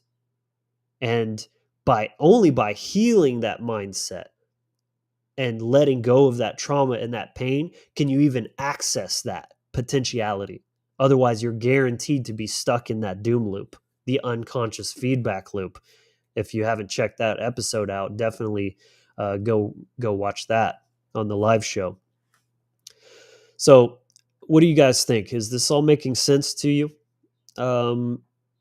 I think that pretty much covers everything that I wanted to talk about. But again, you are the constant variable, but you can't just also live life just pretending like, well, it's all up to me, right? Everyone else just lets me down, so I've got to make everything happen myself. That's not going to get you that far. We are human beings. We're social. We're interdependent. We need each other. If you if you've got this just like I don't need nobody kind of attitude, you're acting out of your wounding. You've got to work on that. You've got to heal that, because we are so much better and bigger than the sum of our parts, right? We're so much more powerful together than as individuals. Just is, in like romantic relationships, for example, there's this whole ethos of like, I don't need no man, and, bitches are just trouble and all this kind of stuff. This is flawed thinking. And you're cutting yourself off from the absolute power of what deep intimacy can bring when you're really, especially man and woman, when they come together and that polarity is celebrated rather than criticized and like mitigated. There's so much power in that you will never experience if you're constantly projecting all of your past hurts and failed relationships onto the other person, assuming that's just how men are or how women are. You'll never get to experience that, because again, it becomes a self-fulfilling prophecy. So hopefully this all makes sense, and you're getting some value out of that. Let's see what we got in the comments going on. Sarah, great to see you. Thank you for being here, and thank you for your comments. People have demanded tougher laws. I'm going to go ahead and drop the link down below. So if anyone if anyone would like to join, ask me a question, say something, have a quick chat, just check out that. Just click the link, and you can jump on via video, or if you'd like to keep your camera off and just be audio only, that's totally fine. Otherwise, you can put question in all caps in the chat and then ask your question after that. But yeah, if you have anything you would like to ask me or have me address, or if you want to jump on, that would be awesome. Yeah, I don't need no mans. Right. I mean, you're basically displaying your wounding when you talk like that. Steven, what's up, man? Let's see. I think your camera's not working. Whoops. Oh, my camera will be on in a moment. I forgot to turn it on. All right. Well, I can hear you, so that's a good start at least. All right. Good. What's up, brother? Hey, man. Nothing much. That was a really good conversation. Like I've been just a big part of my mindset that has shifted since 2020 was, about the conspiracy is real, but unfortunately the conspiracy's power is your neighbor. You know what I mean? That's why I made the comment earlier about like government is the people, but it is not the person, right? Because it's the individuality versus the collective. It's part of the aspects that Ayn Rand was correct about. There we go. Come on. Don't know why it turned off. Now it's on. Should be on. Anyway, yeah, it's my GoPro. Sometimes it can be irritable. But anyway. Technology. Yeah, so you know, for me, it's just like I've been rewiring my brain ever since, you know, back in 2012, being the conspiracy theorist person. You know, you're sitting there, you're trying to warn people that just don't know that the government's about to do an evil thing. But the way it's rationalized in the mind, it's just like those people, they like those results, and it's meant to make us feel like we're crazy as this somewhat fringy minority, right? And, you know, because we are just small enough to not be the norm, as well as to be kind of a ridiculed voice. You know, this is why for a short period of time, the way they spun on who I, in my opinion, consider to be a patsy, that Q shaman guy, right? Like that's a reflection of like American spiritualism, and they were trying to really F with that. You know, I'm not going to say anything about it here, but I've been paying attention since the guy got out, and I've got different conclusions. But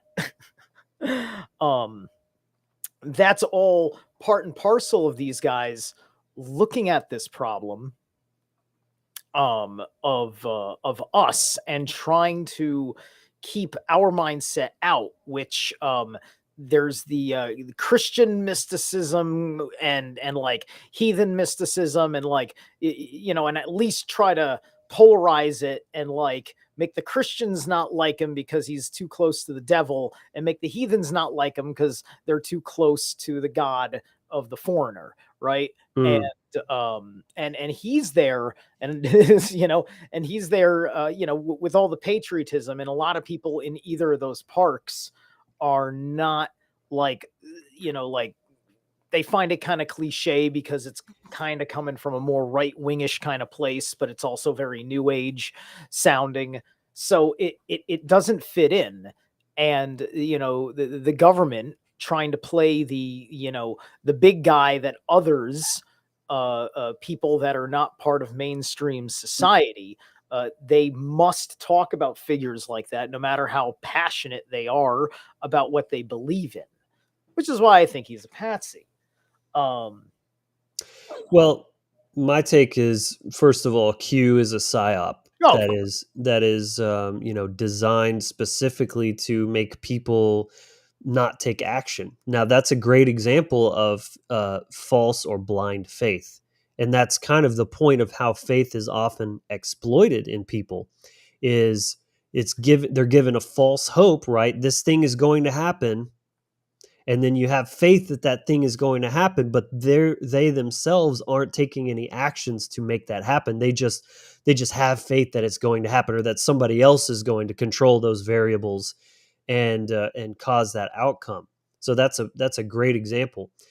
But I definitely think, you know, it's just indicative that many Americans, he is. Many Americans have the right idea in some ways, but they're still just not quite there. They're like hardcore constitutionalists, or they're even anarchists, but they're totally locked into like Christian programming, or, you know, there's just like endless dialectics to get snagged at. The And system for does somebody try to very free hard. themselves completely of each and every one takes an extraordinary amount of work and effort and self-reflection and self-awareness, because there's just something there for you at every single turn to distract you, to get you trapped, you know, get you, you know, going on about the Right. wrong things, whether it's It wants you to flat be, Earth or yeah. veganism or Q or Trump's going to save us or the aliens or whatever. As long as your mindset is not a threat to them, they want you to be pretty damn comfortable and happy. Within the limits, of course, their agenda, right? Because things that throw people out of that comfort and happiness is when something new comes around that they decide to execute their alleged right to dissent.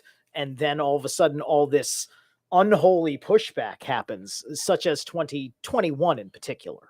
Mm. Um, and that becomes a lesson, right? The system doesn't want to hurt you because it also wants to keep you in the Maya, right? It wants to Yes. keep you in the illusion. I had a plenty of things happening to me at home, at school, and whatever growing up where like my mind never got a chance to be settled in those ways at all. There was nothing that kept me happy like that. I suppose, except for like 80s cartoons and being one of those guys, right? Good times, good times. Transformers. Oh yes. Yeah. um but I just think that that's like you have to talk about faith, right? I made a comment that faith and trust are pretty much the same thing, Right. right? I would agree. We use the words in different context, but when you ultimately are going through the determination of faith versus trust, you're going through the same like process. Yeah. Trust technically gives you room for testing, right? It gives you Mm. room for testing, right? To have, but then again, so does faith, because faith gets tested. Because if Well, faith there, is not tested, then faith is easy, and faith is not easy.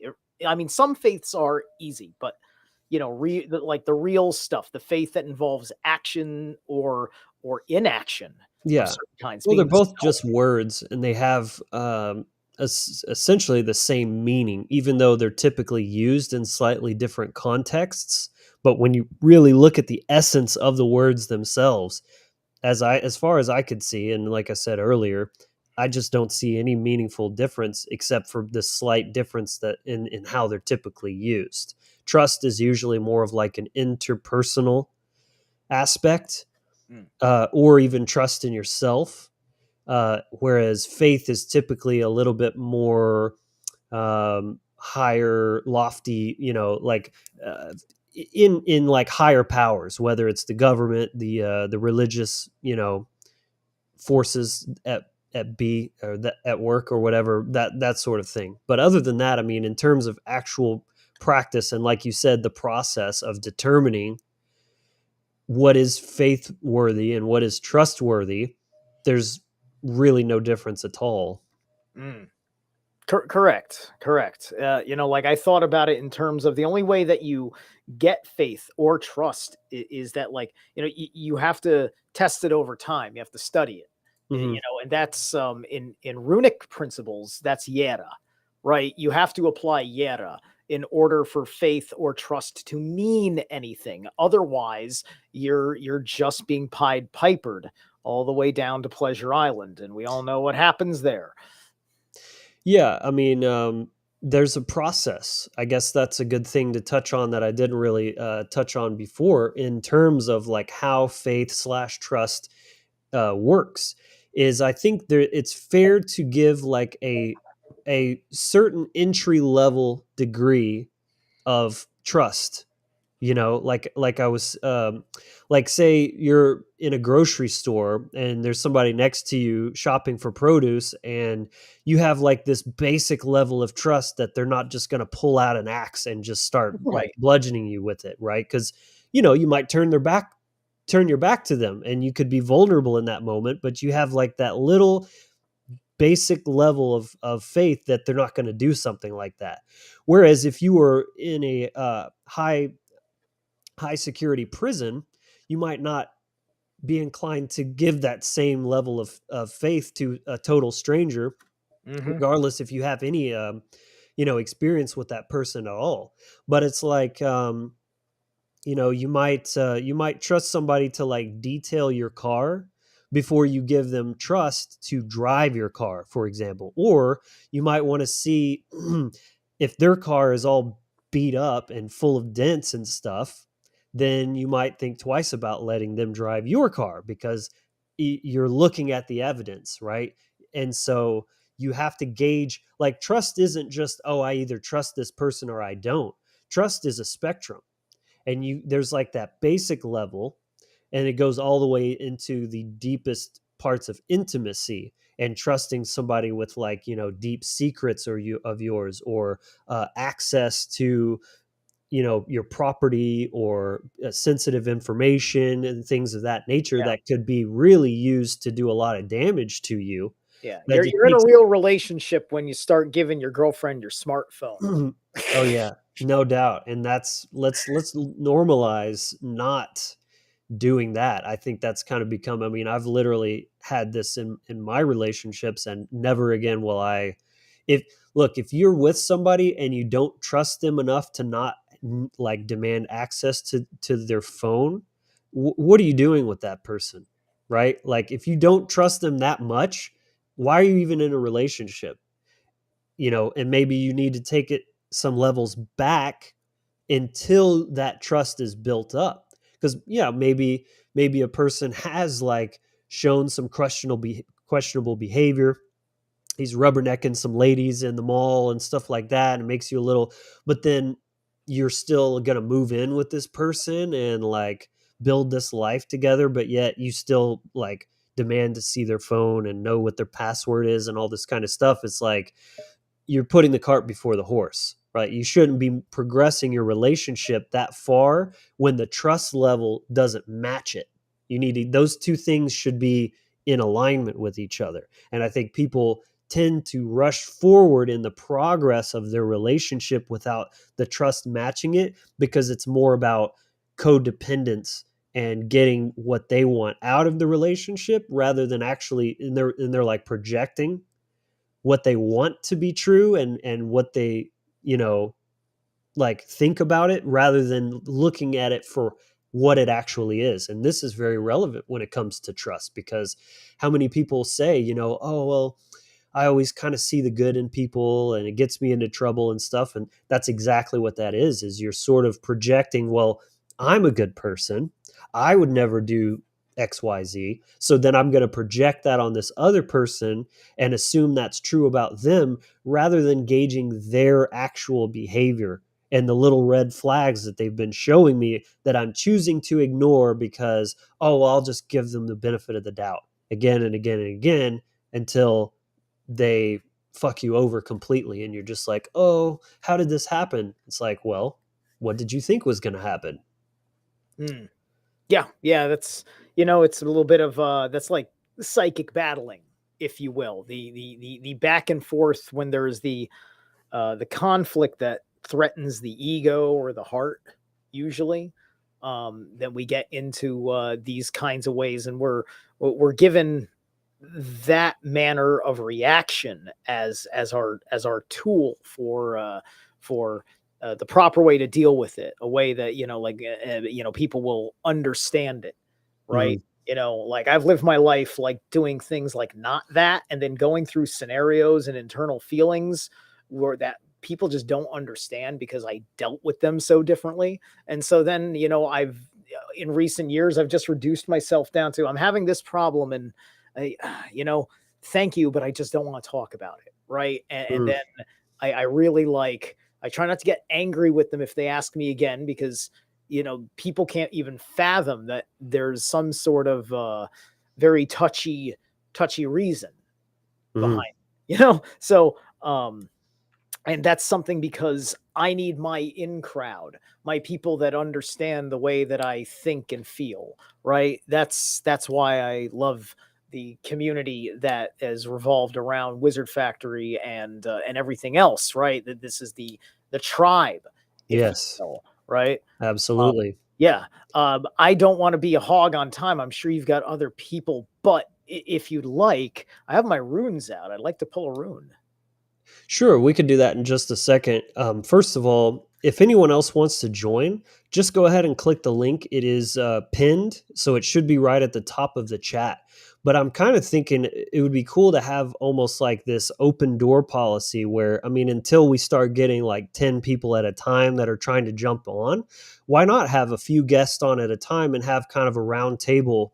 And like if people started filling up, then I could, drop the last person off and take a new person or something of that. It could be kind of an interesting idea. So again, if somebody else wants to jump in, please do so. I would love to have kind of a more open dialogue about this. But I also wanted to, first thank you for bringing up that aspect of tribe, and it kind of revisits what I was talking about earlier when it comes to like mistrusting everything. It's just no way to live your life. So if you've got a circle of friends, like, and you're constantly questioning them about, did you do this? Did you not do that? And you're skeptical and you're kind of accusing them even indirectly for all this kind of like, first of all, that's eventually going to get really annoying, right? If you had somebody doing that to you all the time, it's like, dude, I'm your friend. Like, either trust me or don't, but stop just questioning me all the time, right? And who has time or energy for it? I mean, it's such a waste of energy to constantly be worrying about that. So again, I implore people, if you have that much paranoia about someone in your life, question why you have them in your life to begin with. Are you that lonely that you need to have at least somebody's better than nobody? And yeah, I don't trust them, but I'd rather just make sure that they're who they say they are than just be alone. Well, that's something you need to deal with. And if you're like that towards everyone in your life, be honest. And you're always having these little insidious gnawing thoughts about what they might be doing, that's another problem that you should probably address internally instead of making it their problem and always having them give you their alibis and this kind of stuff. Ask what it is about you that has such a hard time trusting, and where can you do some work there. And also, real quick, I like this comment by Hexproof. Bitcoin is trustless, which is why it's so trustworthy. I love this because what it points to is that it's like what I was talking about before. What are the two things that you should have blind faith in? Is yourself and natural law. Well, what is Bitcoin but a program, just like the universe, that is governed by laws, by code? And this is open source, just like the universe is open source. You can deconstruct anything and look at the mechanics about why anything is occurring. So Bitcoin is trustless because it is governed by laws that cannot be changed or broken, just like the universe. And that's why it's okay to put your trust in it, because it just is what it presents itself as. And that's what makes it such a powerful tool, because you're relying on the Bitcoin network rather than putting faith in the corruptibility and malicious intent of your fellow person, right? You can send and receive funds across borders without permission, without censorship, and it just works. It just does what it's supposed to do. That's the beautiful thing about it. So I just thought that was interesting because that parallels perfectly with what I was saying about natural law. Is we live in a realm that is governed by code, right? It just is what it is, and it executes input, output, just like a computer program. Yeah. So, yeah, Stephen, if you'd like to pull a rune or whatever you're going to do, man, that'd be awesome. Yeah. Throw a rune out there. I haven't been making my reading videos in quite a while, just because I haven't been inspired, but I am still open for business. But this is going to be a nice rune reading that'll be the energetic convergence of what the whole show was. That's my intention with this rune draw. Love it. All right, we have picked. We have. Ooh, can this be seen well with the light? We have Lagouge. We have It's Lagouge. Merkstav, it looks like. Merkstave, correct. This is my personal rune set. I made these runes myself. That's Hollywood. Ooh, nice. Little movie magic. That's right. Hey, Druid got to do, right? Yeah. So Laguz, right? You know, this is a this is on the deep emotional level. Like, you know, there's been a great deal of the discussion about social order and government in this respect, tied into all the other little themes being going on. But these deep unconscious emotional waters, where uh, all of um, our unconscious shadow work needs to be done at the same time. This is the energy that that is where all of these solutions come from, because a great deal of what needs to change in the collective for their little communist democracy experiment to uh, um, stop being something abusive and perhaps not be a communist democracy of any sort anymore, if that need be the case.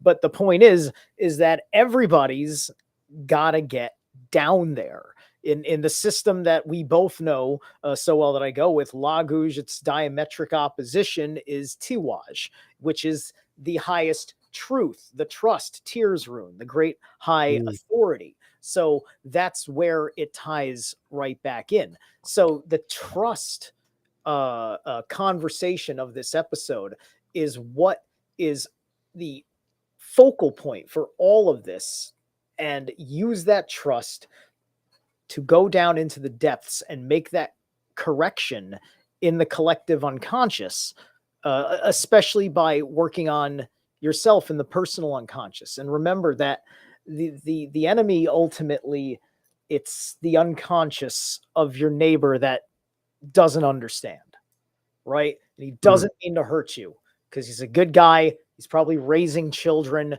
has to, you know, wants to keep a good rapport with work and school and who his associations are. This is, we have to do the healing in the energy field this way. Mm. What's interesting too about the what you're bringing up, this dichotomy between Tiwaj and Lagouge, is there's a very clear masculine and feminine polarity about that. Tiwaj, even the rune, if for those unfamiliar, it looks like an arrow pointing straight up, which is essentially like a phallic symbol, right? It's an arrow. It's penetrative, and it represents victory, power. You know, even like the warrior, right? Because the story of Tyr, who this rune is associated with in the mythology, was the one that conquered Fenrir, who, you know, was this great beast wolf that no one could conquer, and then they tricked him into being tied up, and then he basically, yeah, there you go.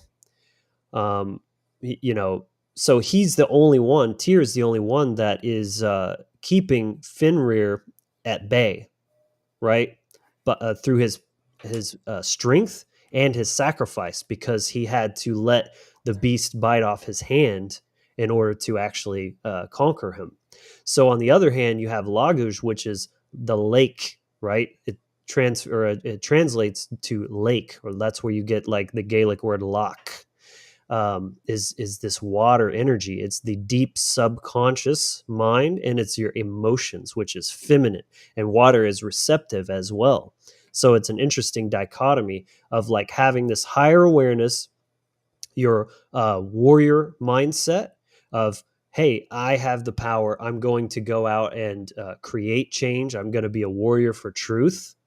But at the same time, when you're looking at this concept here of faith, that's sort of a feminine energy that you have to embody to some degree, because faith kind of goes in hand with surrender, right? It's like you own your power and you do what you can to the best of your abilities. You really give it your all, but you also understand you're limited. You're a human being. You don't know everything. You can't see everything, and you can't control everything.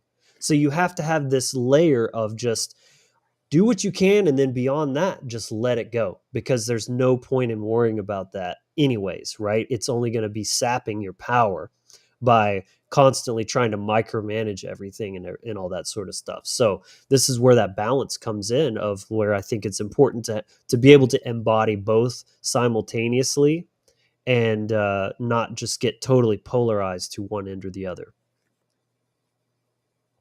Absolutely. You know, we never gonna hear an argument from me on that point. Nice. People like the rune reading. Thank you. I'm you can hit me up if you're interested in one. I mix tarot and rune together in my readings. There's nobody else who does readings in the way that I do. And I have I Ching and spirit animals and whispering woods, and it's a whole shebang over here. Fantastic. It's a multi-dimensional reading is what I call it. Right. Elliot says, "Trust me, bro, I'm Sagittarius," which is actually pretty interesting, because we were just talking about this dichotomy where Tyr is sort of that fatherly, like taking care of shit, right?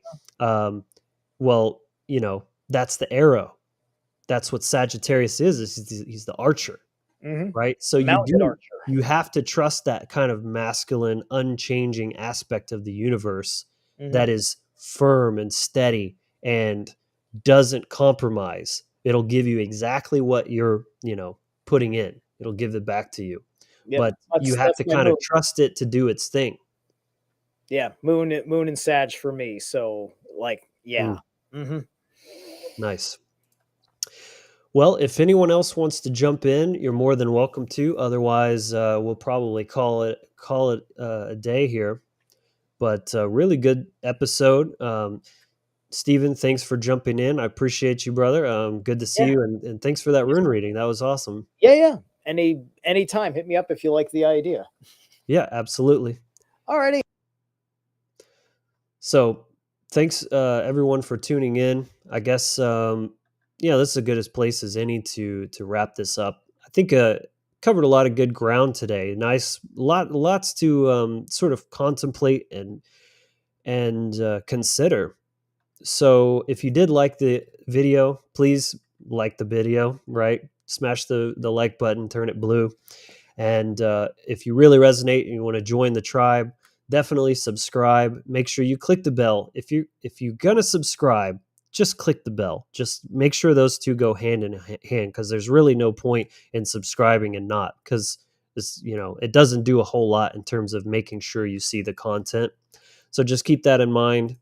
Again, if you feel inclined to share this with a friend, somebody who maybe could benefit from this, that really helps as well. And again, visit the website, thewizardfactory.com, for other content, as well as the merch store and all that good stuff, and all relevant links as well. So that's going to do it for today. Thanks everyone for being here and watching, and especially those who have engaged and been active in the chat. That really makes all the difference in personally my experience of running these shows. I love reading you guys' comments and having that back and forth. You all bring so much value to it. Lots of great points and observations and stuff. So thank you really so much for all of that. So that's going to wrap us up for today. We'll be live again, same time next week, noon Central, right here on the Wizard Factory. And then we'll be taking a short break. But until next week, thank you all for tuning in, and we'll see you there. So until then, be empowered, inspired, and encouraged. Take care, everyone.